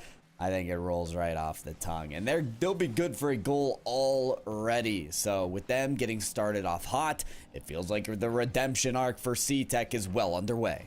On the right track, being part of the Bear Gang as well. But another goal here as the Fishy Boy gets it. 2-0 now as they're able to just really beat Rhino there in that slot. And the next in support couldn't get that read. Looks like it popped just over their head and not able to settle in time. So C-Tech A will keep this 2-0 lead. And off the kickoff, looking to build it as well. This one will bounce down, looking for the slot. It'll be Bubba trying to get that touch and nothing doing. And this will pop back out, but C-Tech Panda on it. Just looking to chip it to a teammate there out in the box. And we'll have a second opportunity to do just that as it squeak back out. Looking for flip reset. Had it in hand, but a teammate takes it away. And that's the kind of post that you see on Twitter that's like, oh, I love my teammates. Love them. I mean, I would never expect even as egregious of a play as that from my ranked teammate, let alone my teammate for the A squad of my high school. That baffled me. They've got to have some kind of beef on the team for something like that to go down. Maybe there was a redirect in mind, but we almost saw a double tap, a flip reset. Not this time though. C-Tech Panda, you're gonna have to hope to get another perfect chance at a play like that again. And they've had a little bit of extra space to order what they perhaps started, but yeah, that just feels bad in the moment. But they'll brush it off their shoulders, and so will we. It's now it's a bouncer trying that shot out, and now nobody back here for Cab Tech. They got very ahead of themselves, and now the offense allowed the chance. Try for a bouncer. That one's a little bit off the mark. Fishy will try and bounce it around that corner too. It was able to just use the boards to their advantage and tap in their second of the game. Okay. Hey, listen, if you don't want to pass it to a teammate at this point, Fishy Boy, after what happened, I understand. Kick it off the backboard to yourself. It's a great piece of real estate to give yourself a chance, a second chance, even a third chance sometimes at the ball. And if you can coordinate that around the defense, very well. But this time, the backboard's used for a teammate pass. How about this? It's Fishy Boy to Bubba once again off the backboard. Yeah, good patience to let it come back down, and Cab Tech is just that close to being able to make defensive plays, but they just aren't able to make contact, and it's that corner that throws them for loops, and so that'll definitely be a talking point for this team. And we don't know the coaching situation, with these high schools, but, somebody has to step up as a leader and go back through that VOD review. It's going to be very important. And Cab Tech will get on the board here. It's Hello Sky. Limit able to get the first one here for Cab Tech, so when there's opportunities that are shown from the C-Tech A squad, you got to take advantage of them, and they did just that.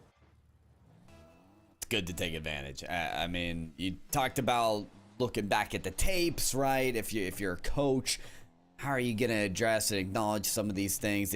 Listen, if you're Cab Tech B, you're saying, okay, when can we look out for these moments where our opposition is overextended, where they're too far forward? If we put up a good defensive line and we've got at least one player ready to move with boost upfield, that's a great position for us to dominate on the counterattack game. But this time, there's just not enough saves to come through. The layered offense, I would argue, of C-Tech A just kept pounding away shot after shot until Cab Tech B had nothing left. Yeah, you get in your own head sometimes whenever you're making multiple saves, and sometimes it'll allow you to get in a groove defensively, but in that moment, it's just a little bit too much to handle, a little bit too much sensory overload, in a sense, whenever those shots are just coming consistently, like Bubba's able to do, like we've seen from Panda a little bit earlier, like Fishy's been putting on the board too. And so you spend a majority of your time there and you want to get out, but then when it becomes too much and when Panda's constantly knocking on the doorstep, well, eventually that Panda's going to break through. And that's what we see again. I mean, under 2 minutes left, C-Tech's got this clear advantage and most likely a game 1 win. Certainly looking like that. And, personally, I wanted the redemption arc for C-Tech. Seems like we'll definitely get that. That might have been the quickest way a goal could possibly happen. We have to look at this again. Fishy boy, the perfect dunk.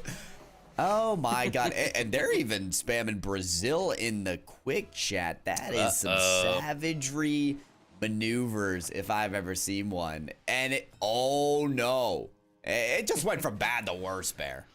2 kickoffs back-to-back instant goals. You said, how can you beat the speed of the last one? Well, that one was actually a little bit slower, but it was still instant and directly into the net nonetheless. And here we sit at this 8-1 mark. Only positives you can pull out of Cap Tech was their one goal, and the fact that it is no longer Brazil. Other than that, it's been a little bit of a rough go. And this is one of those learning experiences. They do get a shot off here, so hello. All right. Rhino Catfish. That's three animals in one. And a second goal for Gabtech. I feel like there was some fire in the belly of Rhino Catfish after there was some quick chat shenanigans. Like, oh, you know, I'm enjoying this game, right? It's the same attitude of like, you know, B team, let's see how well we can do. We're a little bit of the underdogs here. But then they chatted Brazil, and he's like, oh, okay, so it's like that, huh? It's like that? Yeah. No, I'm coming out with the firepower. I'm getting this perfect shot off the ground. I'm placing it opposite post. I love that from Rhino Catfish. You couldn't have a better response.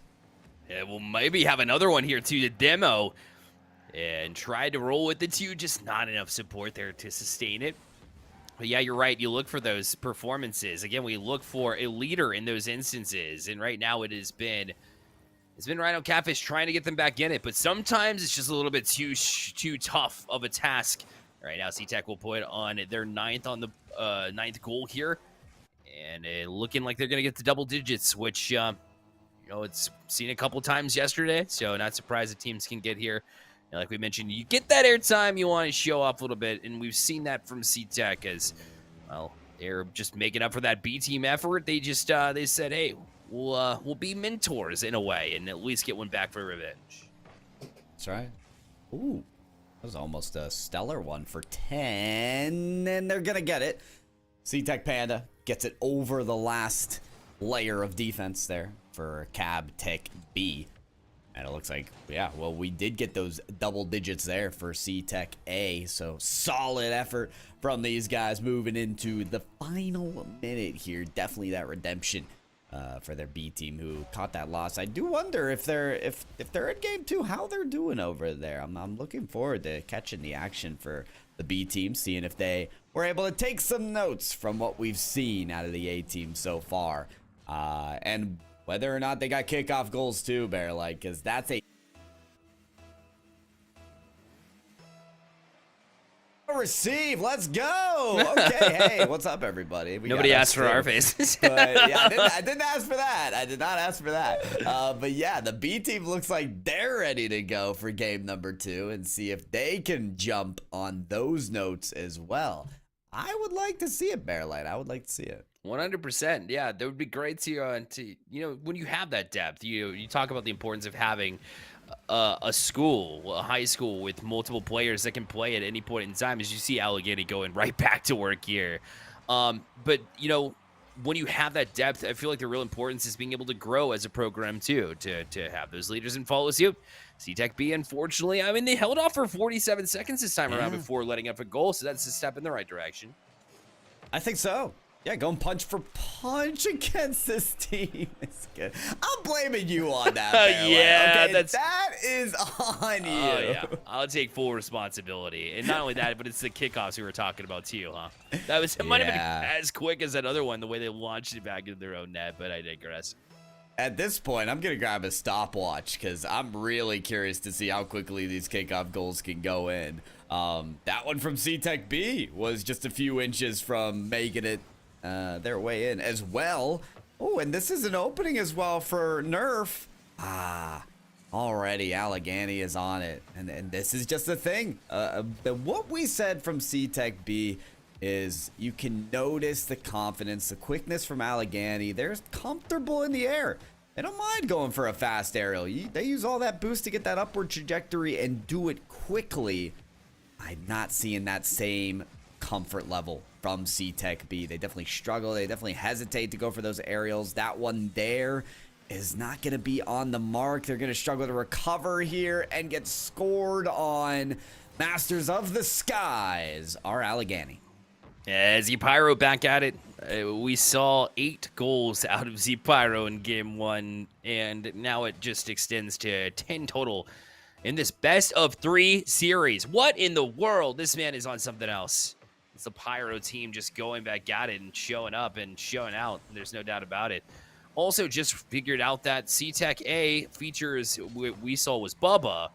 Did not know it was Bubba Bug, because I'm seeing Bug Bubba following the channel here, and Bubba Bug was part of YTAC, which is a program related to this VESL program. Is basically like the first installment of STEM and Rocket League and all that together. So an OG, in my mind at least, from this league renders their head back after CMS, because he wasn't part of the CMS league, but now he gets his shot here at the NC leagues, and I love that for him. So that's just a quick little shout out that I wanted to give too, that familiar faces are coming back.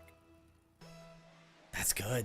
It's a little display of legacy here for the VESL action and how many people are involved. I mean, yeah, Bearlight, some of the players that I casted yesterday were popping in my stream afterwards. It was funny. I mean, these guys are all over the place and on Twitch, and love to be part of this online community. And that's cool, because let's be honest, it's more than just 6 players on the field hitting a ball across and trying to get it into the net.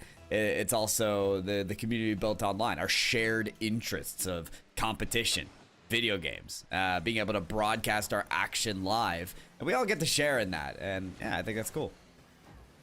Mega cool. We welcome him back in for sure. I mean, and to see the improvements too along the way. Yeah, you're absolutely right. It's cool to see their involvement. Also the massive improvements, because Bubba Bug wasn't always great. I'm gonna be honest. He's here in chat saying hello, so I feel kind of bad about that. But now you see, just over time, and I think I've stressed, Pyro J, a lot of times that maybe you rely on some of your talented players from your same high school to teach you things, but at the end of the day, realistically, a lot of it is just going into training and spending the time and effort by yourself to work on this mechanics, because you can only work on so much. Maybe game sense is something you can teach to some degree, right? And mechanics to some level you can teach, yeah. Like how to half whip, you can get into a maybe like a private match or something and work with one of your players for it. But just getting that comfortability and mechanics overall to get sturdy is just putting in time, and it takes hours of work in the training to really get to that point in free play, just grinding it out while you get some of those mishap backflips that I've been known to do sometimes as well to get out of that repertoire and into a place where you can comfortably take shots and direct the ball where you need it to go. You know, you mentioned it takes time, and I agree with that, but you also got to have fun. I think it's a lot like learning a language, getting good at a video game. One of the best tips I think people in learning language programs will say, find a fun way to absorb the language, because you'll actually stick with it. It's really about that consistency. For me, for Rocket League, it's been some of the workshop maps. You know, I still have the Steam version of the game, so the workshop maps are really easy to access. And there's a map called Dribble Overhaul 2, and I remember nightly I would play that again and again and again and again. And now, as a Grand Champ, one of the only mechanics that I'm good at that I can consistently do is dribbling, is flicking. And even if you have no mechanics in this game, even if you feel like, and maybe it's an example of C-Tech B, you know, coming up against Allegheny and how well on their mechanics they are, one mechanic, it can really start there, because once you're comfortable, once you build that foundation, there's so much to build on and improve on. So that's my kind of motivation for some players. I feel like they're a little stuck in the mud and do want to put in the reps to improve. Find a fun way to improve, build that one strength, and I promise the sky's the limit. Excellent breakdown of that. I love that to so many levels. You know, if you're not having fun with it, number one, there's no reason to be doing it in the first place, in all honesty. Obviously, money's a good reason why. So if you're very good at the game, sometimes it can be very tough to walk away from it sometimes. And sometimes all a break is what you need, too, when you get into a bit of a rut. Because, you can spend hours and hours and hours in free play and not getting any better either. So you have to have an approach, number one. But number two, sometimes it can feel that way, like you're stuck to some degree. And sometimes the best thing to do is take a step back or play a whole different game completely for a while, then come back to it fresh with a fresh mindset too. And I think you brought up a great point altogether as far as, getting a clean mindset. When you get a clean mindset going in and different perspective from different players too, that kind of combination can absolutely drive a player to be better. And right now, there is no better than Z Pyro. We've seen him pop off. 9 seconds left. They got the 9-0 lead. That's very fitting. And a game number 2 that will go the way of Allegheny. Very fitting indeed. And it was a dribble play as well. So it all comes together in the end here for Allegheny. Is a great dribble a bounce approach that led to that 9th goal. We got 5 seconds to see if they can get to double digits. Z Pyro's bumped off the play. Clumsy Alliance keeps it up, but for fair, it just couldn't get under. So that's it. Allegheny, after their second game, will take that victory. So while Allegheny do topple C-Tech B, we did get word that C-Tech A went on quite the winning spree, Bear Light, and are going to take the win on that side. So we're all squared away with those 2 games. C-Tech doing it well on the A side, couldn't quite get up to snuff there for the B team. Nah, I couldn't quite hang, as they say, but at the same time, a lot of points of improvement, and they'll get right back to work too. And we'll get right back to the stream in just a bit, but we are going to take a quick break while we set up the next list of matches. Don't go anywhere. You're watching VESL.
Back with you here on the VESL channel. It is Pyro J alongside myself, Bear Lights, and have seen our combination, I guess you could say, of one-sided affairs is alongside with some pretty close matches a little bit earlier too. So a bit of balance is what we expected in the group stage nonetheless.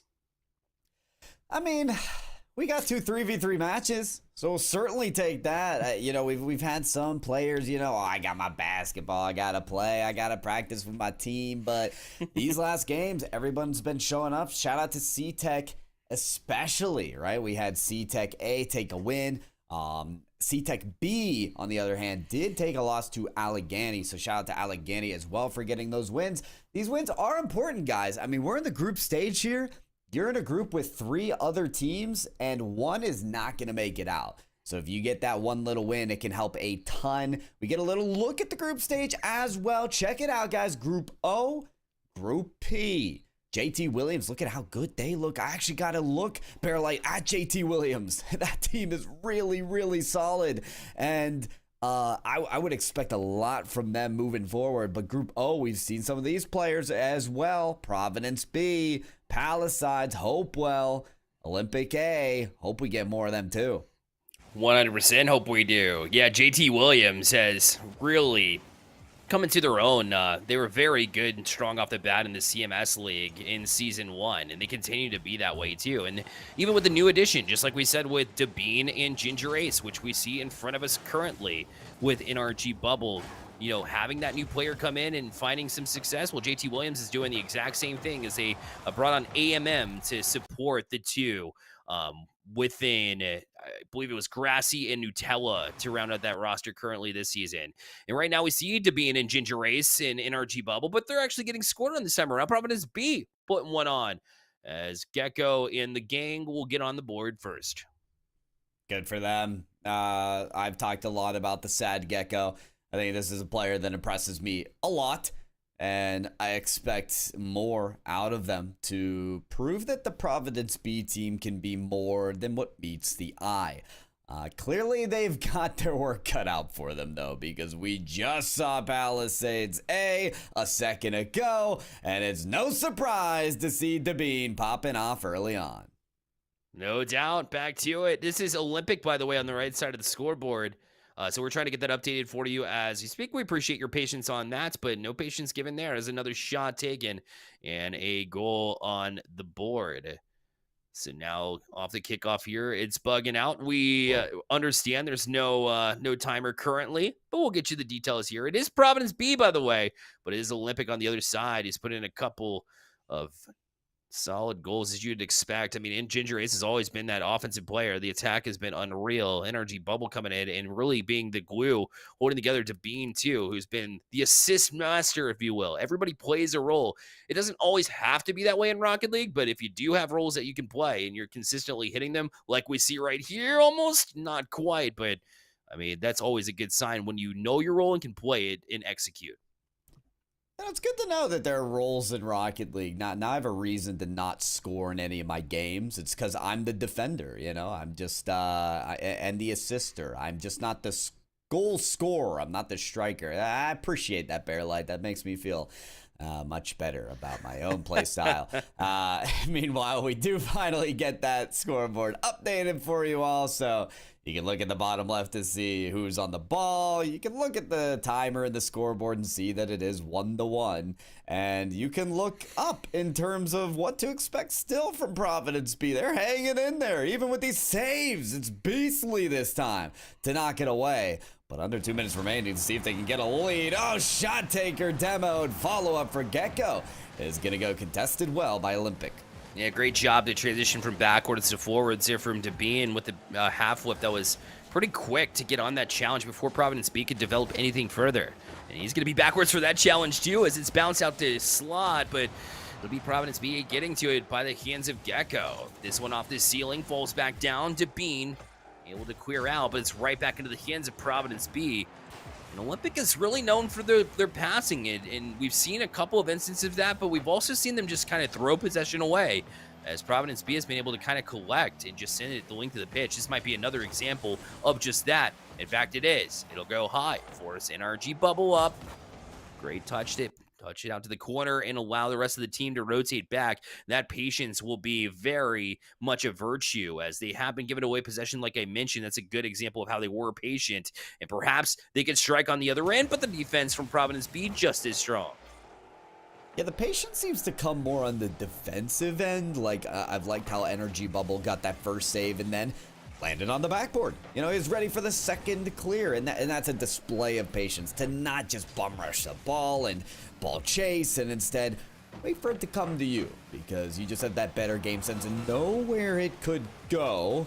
Of course, the Olympic squad wanted that ball to go in their opponent's net there, but it ends just wide. We haven't had an overtime in a while, Bearlight, and we're creeping closer to one. Maybe we get there with the 15 seconds that are remaining on the clock, but Olympic A look like they have the best chance of scoring in regulation.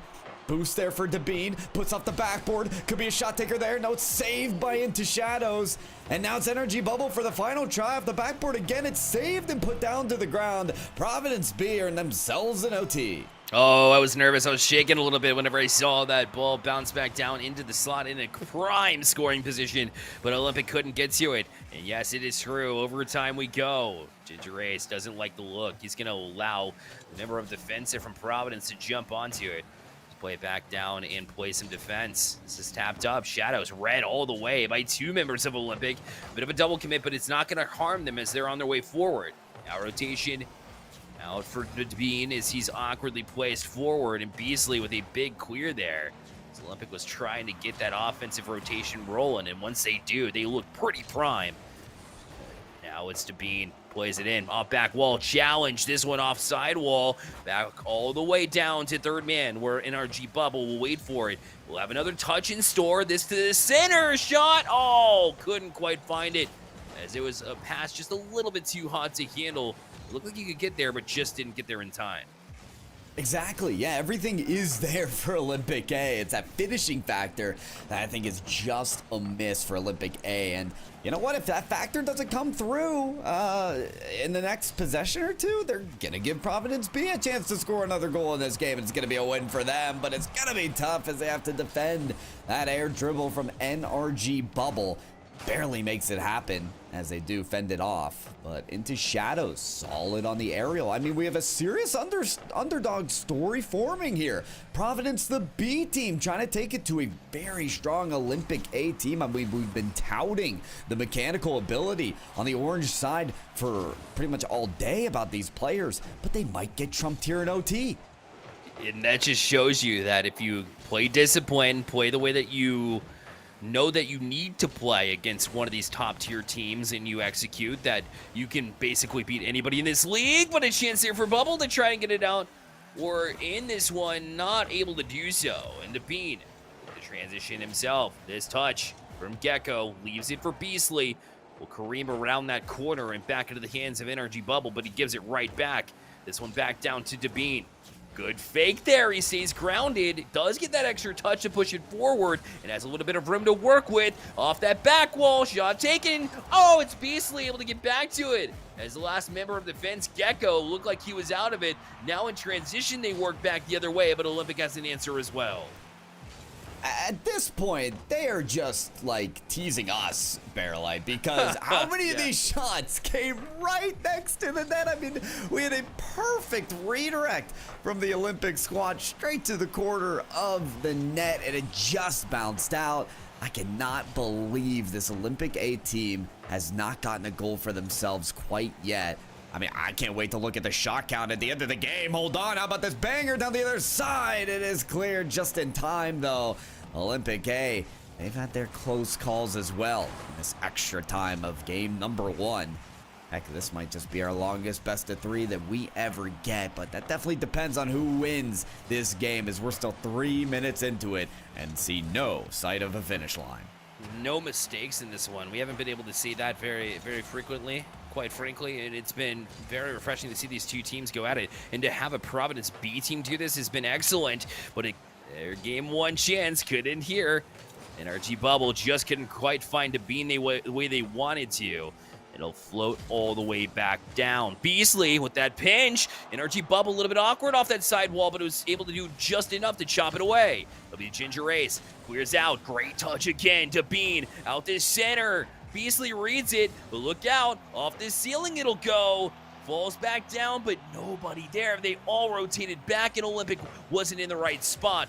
But at least they don't give up that goal on the other end.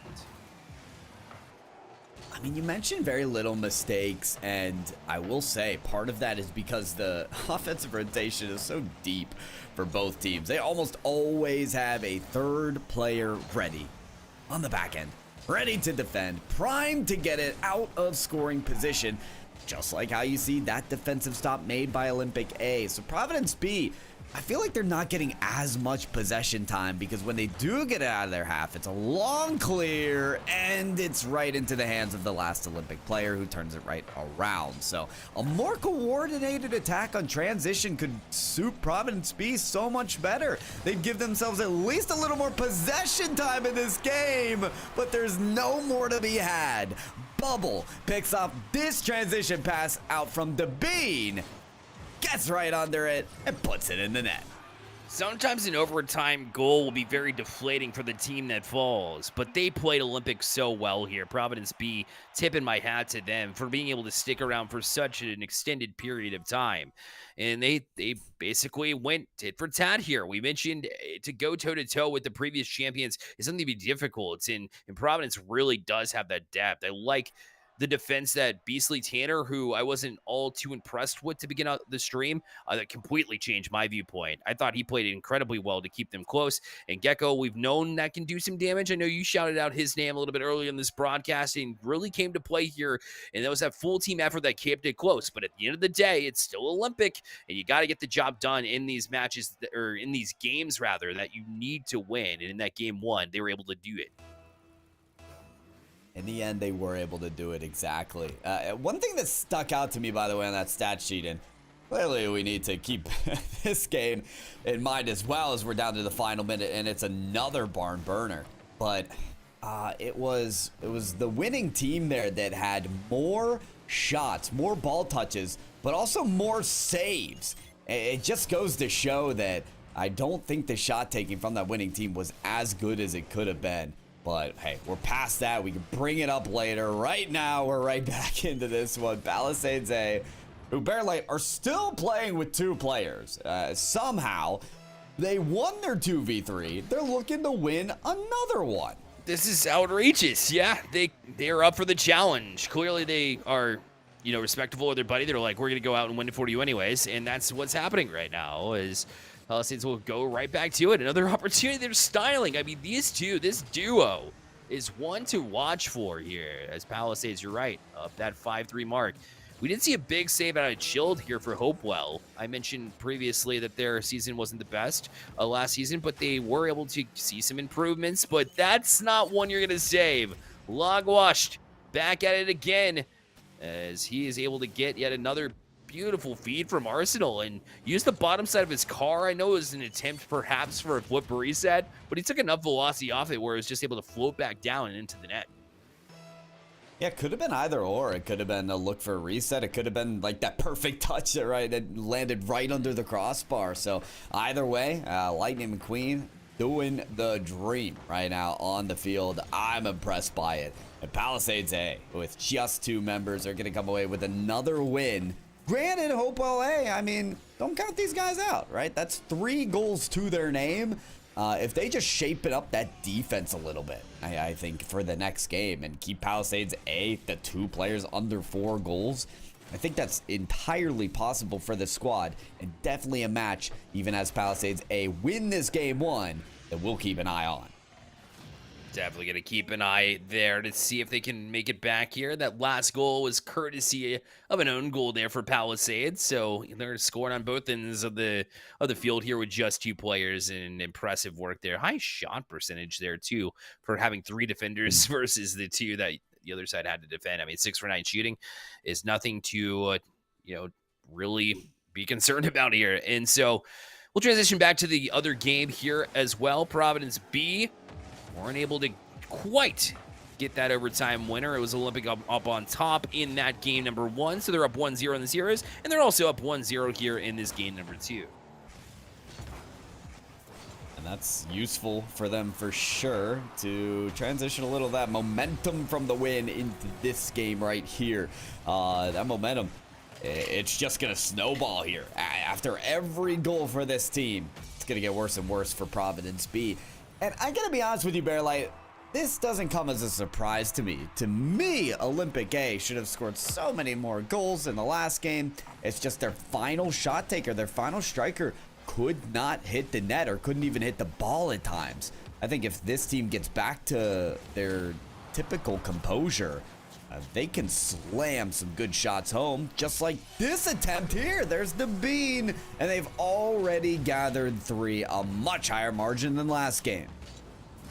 The way he was able to play that to himself on the wall was excellent and just launched it. And sometimes when you're on that wall, you want to just direct it towards net, but I had a feeling that the Bean saw that empty space towards that short side post and said, I'm going to launch it there, and with the purpose as well, as he was able to bury it here. So great answer here, though, is Gecko able to get one back. We said it's very difficult to not get deflated, especially when you were the underdogs who played into overtime against the former champions. So it can be a little bit frustrating after all of that effort's put in. You don't see the results in game number 1.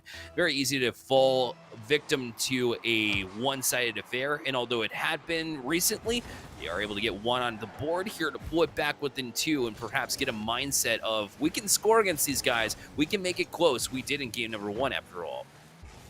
Exactly. Yeah, listen, you discussed as well just like not being too deflated in order to get back in this game, right? And I think that's a big learning moment for these players in this competition of VESL, because you're going to be playing teams of such different skill levels. And the truth is that most of these teams, they're going to beat up some others and get beaten up by the other teams, just like this kind of for Providence B. So in these moments, can you stay composed to sort of form a rebuttal, get some goals to go, or are you going to let that frustration get to you? Rocket League, it's such a mental game at times. And if you don't kind of stay level-headed and focus on the things that matter, like communicating with your teammates, like being in position for that next shot or that next defensive play, and instead let that frustration eat you up, it's just going to get worse, and your level of competitiveness is not going to be up to par. So instead, Providence B, they seem level-headed enough to sort out bangers like this. It's a pinch for Providence B to equalize. Yeah, Beasley saw Gecko there, and the slot came right back down to feed him for his hat trick. They got 2 in a row, and it was just recently. Gecko with great recognition on the goal previously to jump out after a mishap from Olympics. So they looked like they were messing around a little bit. And Providence B said, oh, if you do that on us, forget about it. We can absolutely be that team that can get not only a shot off and an opportunity off, but also these goals to go. That's a dangerous ball. Gecko needs to get back. Good couple of touches to play it out to the corner, and Beasley has some room to work with. And one member of Olympic couldn't get to it, to Bean having to corral this one in the corner to try and place it past Shadows, but he got a touch on it. Now Bubble the other way, past Ginger A, shot taken. They're able to flip it up, but not out. It's Bubble, couldn't get a touch either. And so a mishap again where the shot could have been there, but it just wasn't. This is a representation of what happened in game number 1, and just like game 1, we're getting closer and closer to an overtime. Do you anticipate that that wasn't the last goal in this one? Somebody's got to get one here in this minute 43. It's just a question of who it's going to be. You would think they would, right? But look at this shot again, saved from Providence B. Somehow, some way, they just say return to sender. They say get that ball out of the zone and make it so they can't get that go-ahead goal. But eventually, it finally comes from the Bean. You said that Olympic were messing around a little bit. This one, that was right on target to split the defense apart. Yeah, the Q, the defense just not ready to react to such a quick reaction time on the other side. To just absolutely launch into that one. So now Olympic in a favorable spot, but it's not a place that Providence B is unfamiliar with. In fact, they have an opportunity here. Gecko just a little bit around it. It's Gecko back to it, though. Played the 50, was aware of where they were, it works out. Beasley now able to even again. Providence B has answered. I mean, this is just impressive. They're going punch for punch against the Olympic A team, who has been so impressive throughout the day. Providence B show no signs of crawling back into their corner where Olympic A want to put them instead. It's Groundhog Day, baby, and Providence B, they're seeing the sun. How far can they go? How much can that sunshine stretch across the field here as we have just one more minute? You were right, Bearlight. We were going to see more goals. We're up to 2 now. Could just see a third in this final minute. Being going to force the issue with it, though. You know, he's going to swing it around this one and take boost on the way out. Shadows has enough to play this ball, though, and almost got it to Beastly Tanner. He's forced to just take a demo instead, and now it'll play up into the hands of Shadows. He's waiting for it on the back wall. Down to 30 seconds left. Challenge from Devine falls right back into the hands of Shadows. He does a great job to go in challenge bubble, so he can't get a shot up, but here it comes. Great pass, even better finish. Devine has put Olympic in the lead with 18 seconds left. Is that Carmine Core? Because I saw a blue wall of defense on the goal line for Providence B, and it still wasn't enough. Everybody there trying to jump up to deny what was simply inevitable. Devine for the go-ahead goal. And Olympic A almost finding a 6th goal, which would put this series to bed. But Providence B, what do you got? 7 seconds. Double tap set up by Bubble off the backboard. Shot saved. And the ball's still in the air. It has to stay there for any chance of Olympic A to be taken to overtime. And the shot is almost in the net, but it reaches the ground. Olympic A take out Providence B, but it was no simple showing. No. Providence B was here. They were absolutely here to play. They showed up against this Olympic A team who were former champions. They didn't care. They came in and made a statement for themselves, and it feels bad as a 0-2, kind of. Except for the fact that you're most likely going to advance. If you're playing Olympic A like that, there's no way they don't make it to day 2, right? No, you don't have the exact results, I don't believe. I think they got one win on the board, if I remember correctly. We'll give you the updates on that, but I mean, that's impressive nonetheless to be able to say that you played the former champions that well. Exactly. You go toe-to-toe with them. That is so impressive, and it is deserving to see them in the second round of this format. We are in the second round of this series here, where Hopewell could not stick it together for long enough in the game, again in this 3v2. They had lost the last game, I believe it was 4-6. They found a very late goal, looking like 3-6 at the end. And the main key for these guys, really for Hopewell A, is shaping up the defense.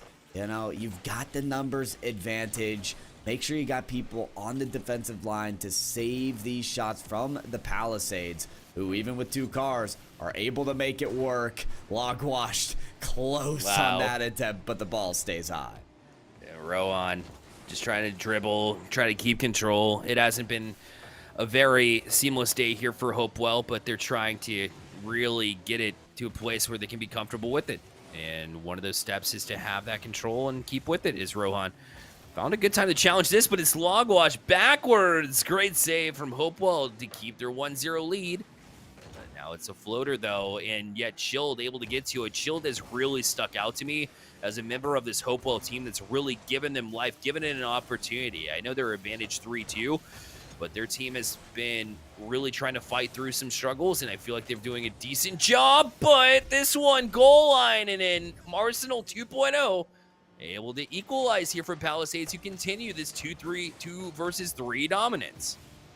I mean, this was another play where it was just about as close as Logwash was from scoring the first goal of Palisades A. The ball's kind of towing the goal line, and it's one of those moments of, is Hopewell's defense going to shape up again? And in these transition moments where Palisades A, they move so quickly from one side of the field to the other, it can be difficult, even with a car advantage, to be on the goal line on time. The pace of play. Has to match for Hope LA. They can't get faked out there. Oh God, Arsenal 2.0 has a lead blocker of his teammate Logwash to take out the goalie. And from then on, it was just the red carpet rolled out for him. And talk about how risky that is, because you're obviously outnumbered to begin with. So to have your last man back in a 1v1 situation jump out in front of you, play a bleed blocker, it has to be the perfect time to do that. And they sense just that. They beat 2 members of the defense, and that's the only time that you can pull that off in a 2v3 situation. And they did. They weren't afraid to. They weren't timid. They jumped out, and I love that from Logwashed. Not becoming a spectator just because they're away from the ball. They're trying it again. The flick, it works, but it's on the post. Oh, they get the save originally, but it's still in. It worked out after all of that. I cannot believe that Palisades pulled it off again. You said you love the aggression. Well, there you go. We do get it. We get the 2.0 version from Arsenal and Logwashed. How about that for yet another combination of these two? It's what you gotta do. If you're a car down, you cannot hesitate. You cannot allow this game to be controlled by Hopewell A if you can prevent it. And Palisades A, with their pace of play, with their gung-ho kind of play style, they have clearly not allowed Hopewell to get any grasp of this game as they continue to climb on their lead. And Chill just trying to rally the troops at this point, knowing that he might be the final hope for Hopewell. This one a bit awkward there. Logged wasn't able to get the touch. Yet still, you see Arsenal in support getting that save. Rowan. Oh, that's a good setup here. Lonely waiting for it. Being patient. Shot taken and in. Hey, credit Lonely. Haven't called his name very much here, but we'll get Hopewell back within 1 and at least get them talking again about how they can get back in this game. That's the thing about Hopewell and their persistence, right? Sparks fly when Palisades score because of all the resistance they have against them. But for Hopewell A, the truth is that if you play to your fundamentals, goals will occur. You'll beat 1, 2 defenders, and that's it. There's no more layers of the defense left. It really is a simple approach that is necessary for Hopewell A. And if they're getting open nets here for some of their shots to go, or good placement on the inside, that might just be what's needed. But what's needed as well is to defend some of these shots, because Palisades A, they were right on the brink of a 4th goal. They are still trying to press in. You're right. And now it's Arsenal waiting for it. Carr awkwardly placed. They still forced Lonely to try and back pass it out, or just try to deflect it at least, but it worked as that back pass. And now Chilled with that shot taken, eludes the defender, but it was wide off the mark. Now they run into each other, and that's the only 2 here, but the shot, they weren't able to get one off. It was 2 of them up. It looked like they bumped into one another and not able to take advantage. Now you got to look out the other way as Palisades trying to strike. And every single second matters here, especially in this situation where you're 2v3. At the same time, you've got this lead, but you got to be careful, as I'm surprised Hopewell hasn't gone for the bumps and demos as frequently as, you know, they might be able to get a 3v1 situation. Perhaps that's something they should eyeball here in the last 45 seconds. In fairness, I think it's tough because a lot of the attacks from Palisades are really high. It's elevated, right? It's really tough to get a bump or a demo to go in that position. Palisades, they love their sidewall passing plays to pre-jump it high as well in the midfield, and that's just what's worked out for them. Now, maybe a bump, maybe a demo, maybe something is necessary, though, because Hopewell A, you've got 20 seconds or this series is done. Great shot there from Chilled! And you called it, Bearlight. That was the player that's given the chances to Hopewell A, and it's a chance that was needed.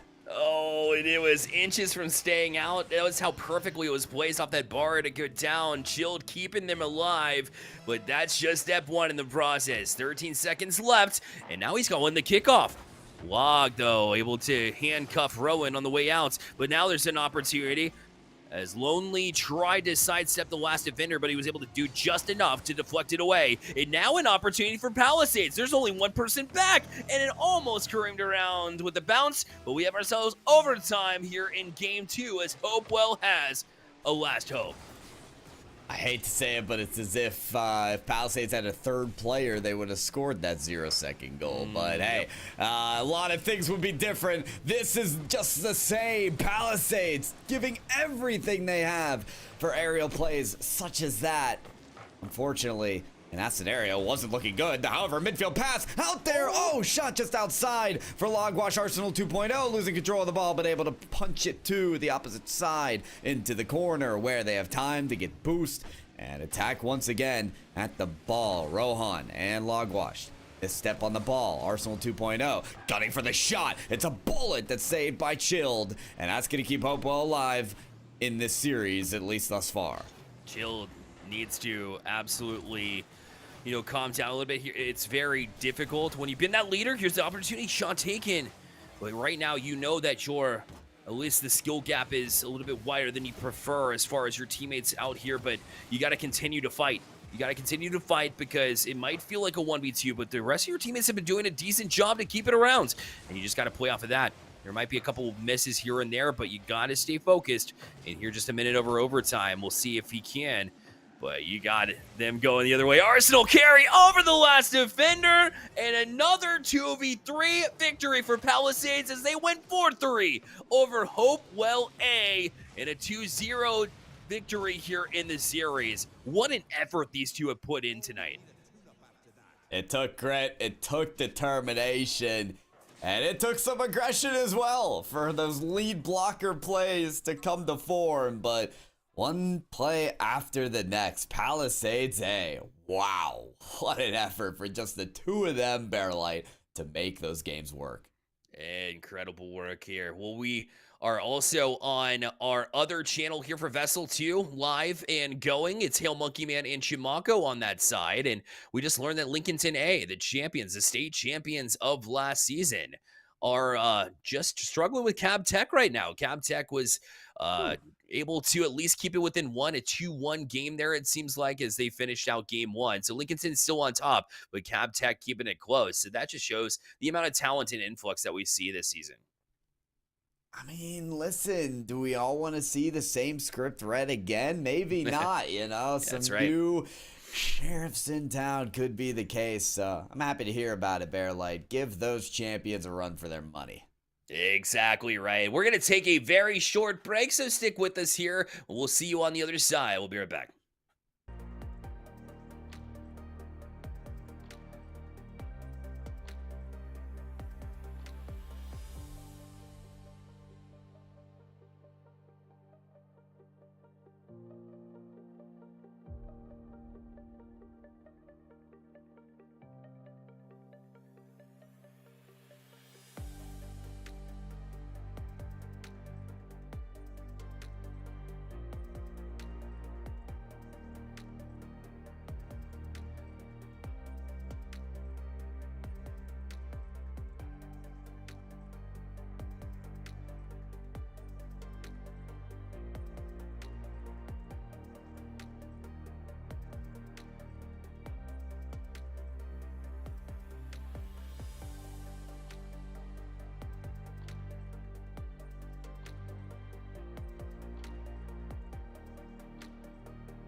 Pyro J and Bearlight back with you here on the VESL channel. And we've got our last slot here for matches played. And we've got a couple of good ones, hopefully, to land off on. Day 1 and day 2 just about through. Pyro J, your thoughts here through the first couple of days. Any notes that you've taken here about whether it's specific players or just overall feel? I think overall feel is I'm impressed. When I hear 100 teams nearly from one state competing at the high school esports level, I'm thinking, okay, well, we'll see who we get. And I see there's teams in a B team, C teams. I'm like, okay, I'm just gonna go in blind, no expectations. But my expectations, even if I had them, were blown out the water, Bearlight. I love what I'm seeing out of every single team. We have B teams that we just saw, Bearlight, take it to overtime after overtime with A teams. And we have just about everybody showing up today, playing till the final second, which sometimes in our most established collegiate leagues we don't even get. So honestly, the respect, the talent, the passion that I've seen out of every single player today, Bearlight, I'm very impressed by it. I love it. Well put. And we have, again, our final matchups, which it features a high school where their two teams are playing, i.e. it is C-Tech A versus C-Tech B, which we'll see in just a little bit. But we're going to kick off with East Lincoln versus North Lincoln right now here on your screen. And again, this is just coming in blind. I know I saw a little bit out of Neutral last time. I was impressed. I know Neutral's been in the chat as well, hanging out with us too. So love to see that involvement, not only on the pitch, but also in the community. That first shot taken, what a save off the bat here. Defense is showing up early. It's good. I love that idea of from Twitch chat to the field here on Rocket League as well. Like a part of the community in every way you could imagine here. And we'll just see if all that skill comes to form. Wow, certainly there from TBN. I like that take on the counterattack. However, defense is on all sides for East Lincoln. Just couldn't shape up for the save that time around. It's Red Rabbit for the first. Neutral did a great job to set it up right on cue and just placed it in a spot where the defense couldn't get a touch. And when it does, it careens off the back wall. You're able to clean up the loose change, but he was already up for it too. Red Rabbit basically pre-jumped to put himself in the spot where the defense couldn't react to it. And fair enough. I mean, after the defenses have been playing the way they have been, I like to see it. I know it's just the first minute, but we've seen a couple of huge saves already. That one a mishap, though. The defense breaks down. I might have cursed that one, but either way, it's Shadow is put in the back of the net, and we're equalized at 1. Defenses can never really shape up forever. You know, nothing. What lasts forever these days? Bearlight, and that one's just gonna be it. So we get the equalizer. We get both the north and the east sides of Lincoln showing up early on for game number 1. And now that they've got that first goal under their belt, they say the first one's the toughest to get through. I think we can expect many more to come. We could be at a real... Oh, hold on. Firing range here. Wow, Shadow. That was a great flight. Almost had the second look to get that ball in. Thriller. That was. You know what I'm saying? Hey. Oh, let's see if we pull it off. West side looking to return the favor with perhaps a chance of their own, but it's left in the hands of East Lincoln. We'll play out the center. Good patience yet again. Try to play it off that back wall. It might have been forcing that patience low on boost as North Lincoln grabs possession right back. Not touch, but serves as a fake. And Neutral fell off of it. And Mikey back in rotation. This will allow North Lincoln to get to it, though. Tries to get that extra touch just enough off the backside of the car. It looked like just a desperation last second chance, but a save from East Lincoln. North Lincoln trying to transition back out. This will hang to center, but like we said, the defense is stepping up. I mean, they don't shape up forever, but they are definitely extended here, as North Lincoln's just having trouble trying to get back to this one. Eventually we'll float one into the zone and perhaps try and get one again. This is defense from the back wall of East Lincoln too. They just go back and forth down this pitch. It makes it exciting to watch. Certainly does. I've been most impressed with the player you mentioned, Neutral, who on the counter had lofted the ball really nicely in front of the net, where otherwise it would have bounced and crashed off their opponent's backboard and there would have never been the shot chance. So it's those creative plays, even slowing down the momentum of the ball when you're on the attack, that I've become really keen to and really appreciative of the new ideas that I think some of these players are conjuring up. Granted, we got 2 goals in the first minute and nothing afterwards. So question is, if we'll get anything more than that from the backflip from Arc, it could be smooth sailing for the shot for North Lincoln, but it ends up getting saved and taken away, stretched out to the sidewall and back at the midfield.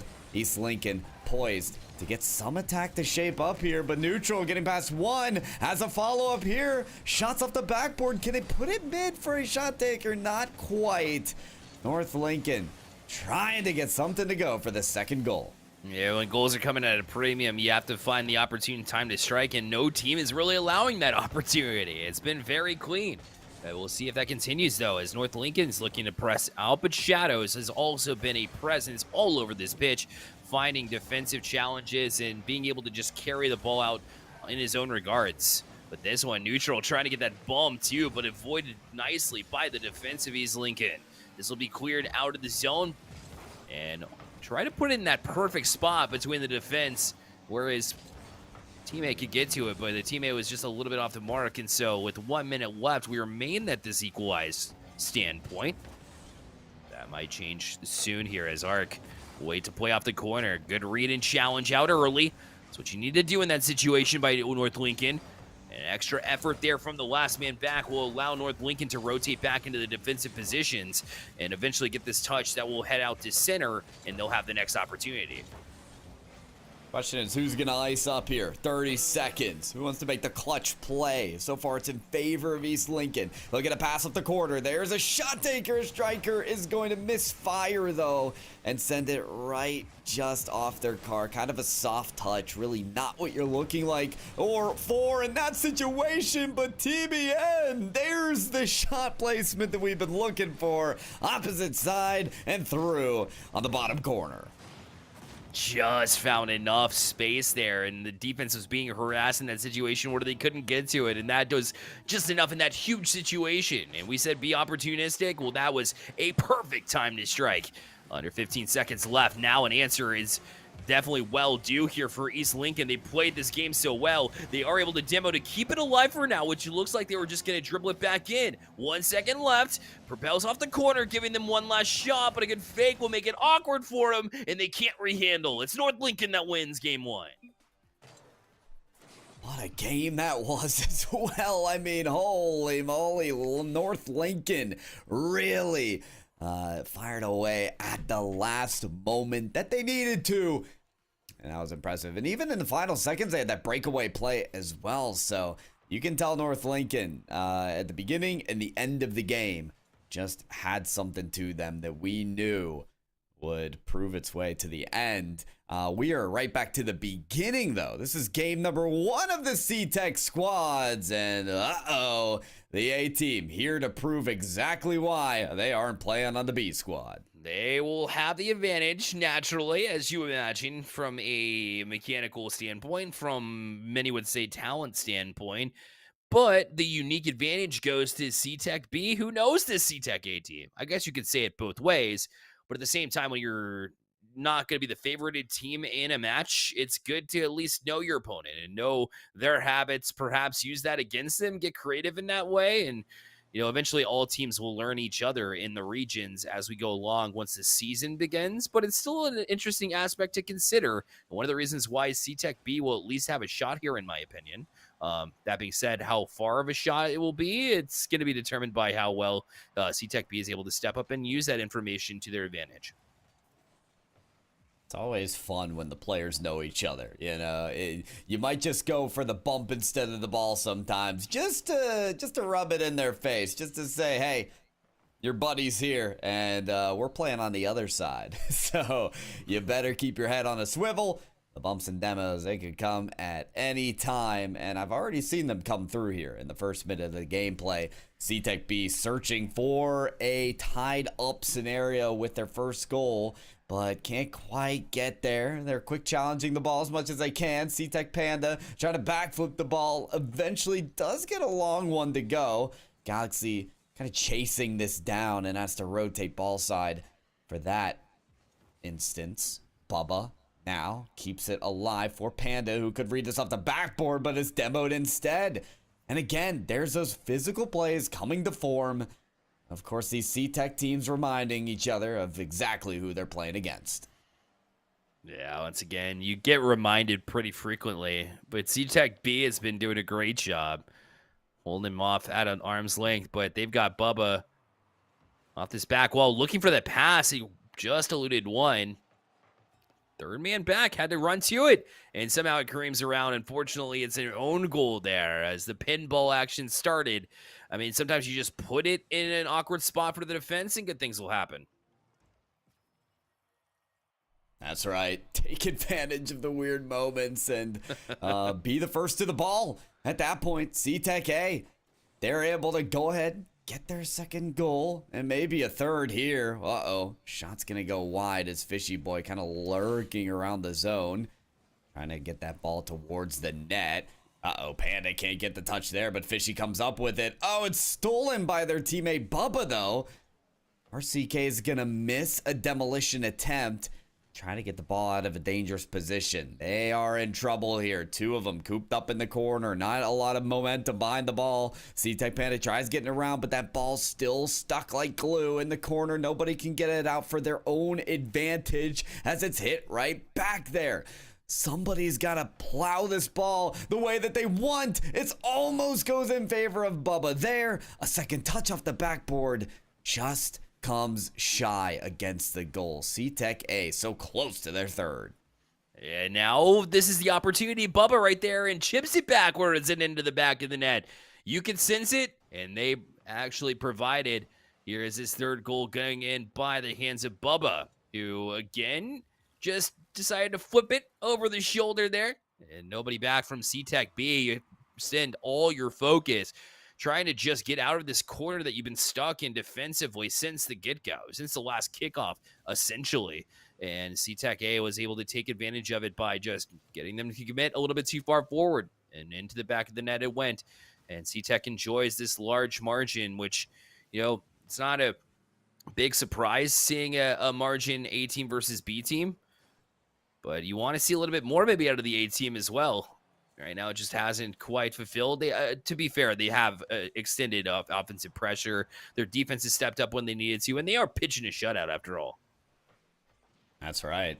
Listen, they're a minute 20 away from keeping that shutout alive. However, C-Tech B, they've got their ball in the other end zone until C-Tech Panda just decides to take it all the way across the court with that aerial play from the sidewall. Ends up on top of the ball as well with little to no boost, so nothing they can really do there.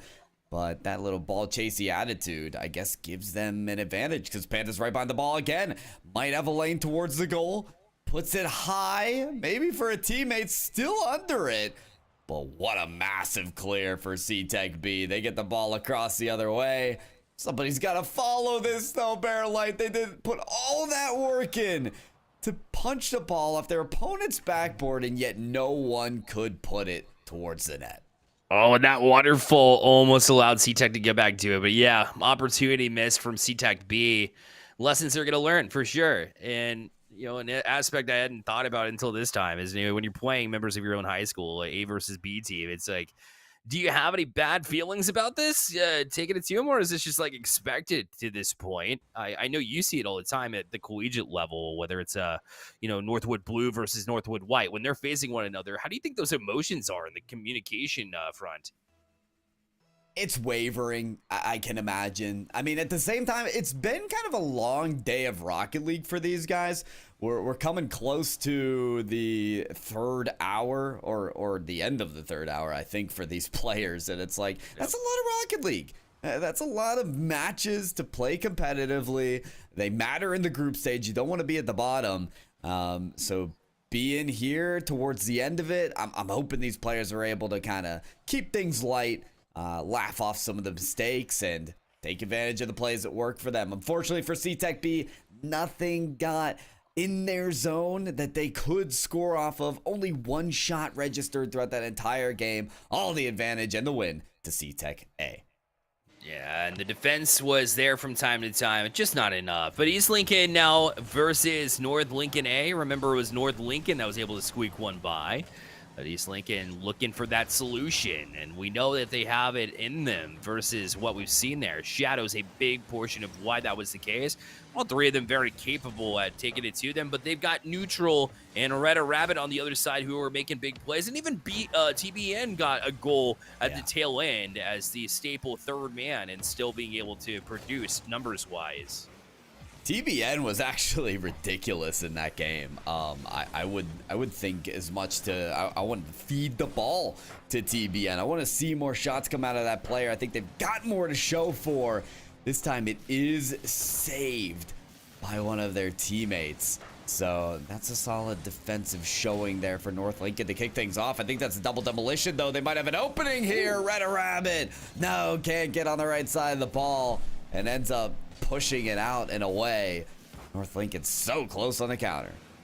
And we'll try to leave it in the hands of the defense so that way they can strike at the most opportune time. Sometimes you let it go to your opponent so that way you can win the 50-50. You have an advantageous opportunity there, and they were able to win that one. That shot is not going to challenge Shadows as he was back and easily handles this one with great ball control. And we'll work it to the other side. He's on top of this one, looking down towards the slot, overshot a man, and he's low on boost. Will he be able to get back? And just in time, uses that little bit of trail behind him in order to get that one to it. Looked like a dangerous opportunity in that double commit on that pass, but he's able to at least get out of dodge for now. I mean, clearly both of these teams want to represent the Lincoln Skulls. It's still tied up here with 2 minutes into the game. East Lincoln probably having more of the pressure here as well because they have to win this game to survive to game number 3.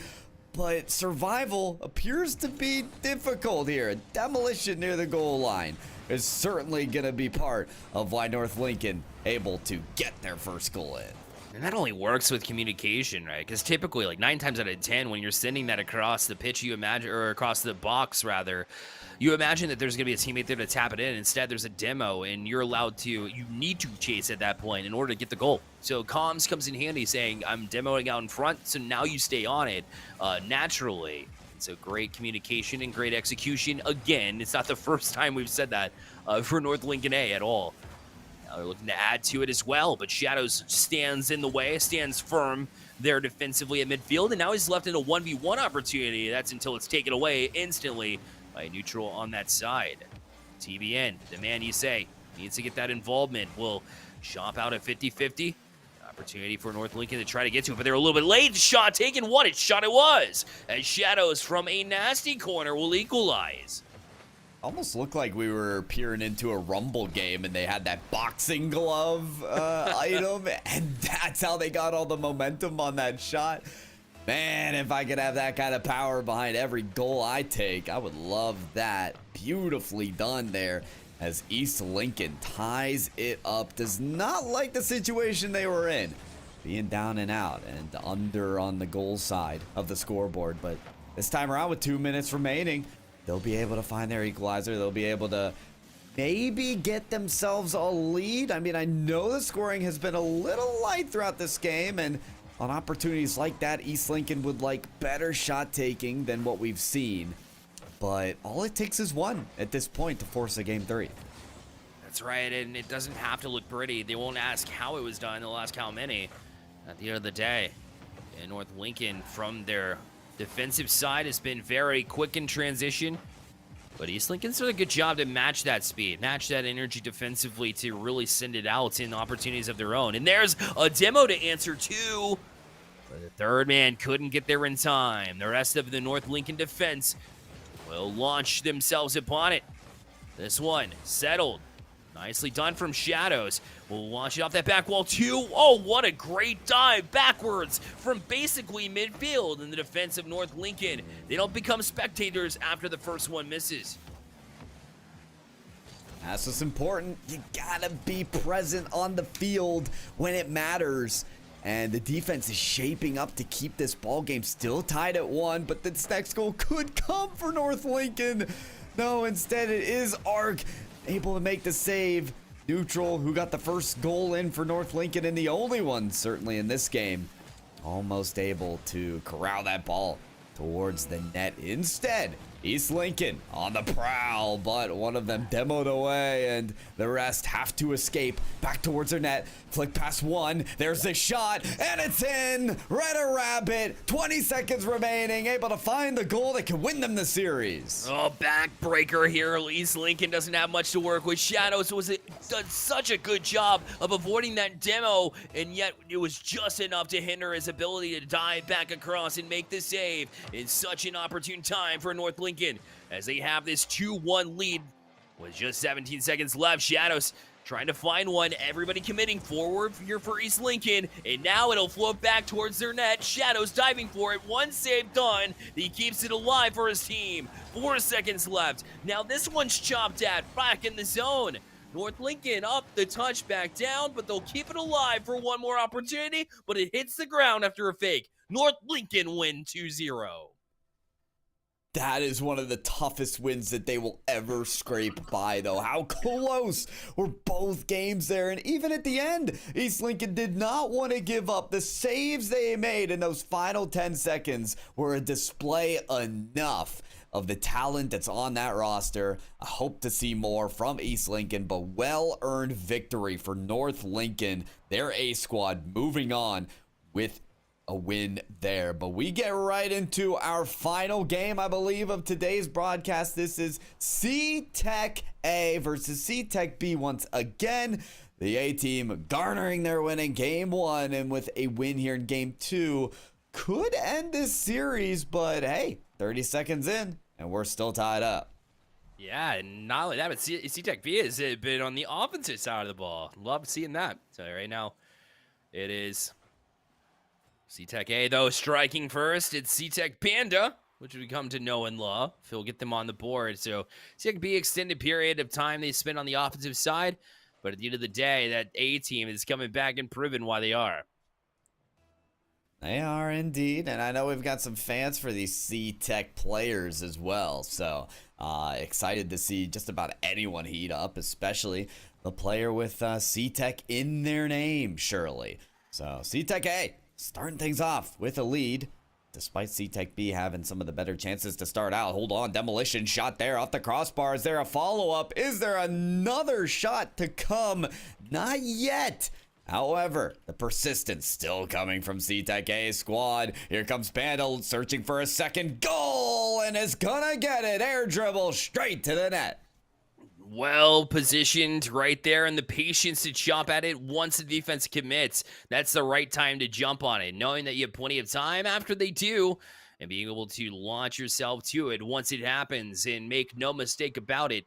C-Tech Panda's got the mechanics to pay the bills, at least in that instance. And right now, back to it again, trying for this hat trick, and we've just played a minute and 15 seconds. It would be unreal if he's able to accomplish that. Here's an opportunity for just that. The shot, though, going to go a little bit high, and he wants it back. He's still on it, though, and almost chipped it back towards the net. But it was not to be, at least not yet. It looked like it was in the cards, though, didn't it? That fate had been ready for a third goal of Panda. But instead of kind of an open-looking shot, went for the double tap. This is about as open as it gets, though.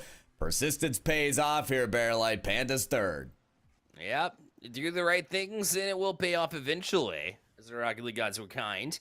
And it's happened. It is. The defense just a little bit off kilter for C-Tech B.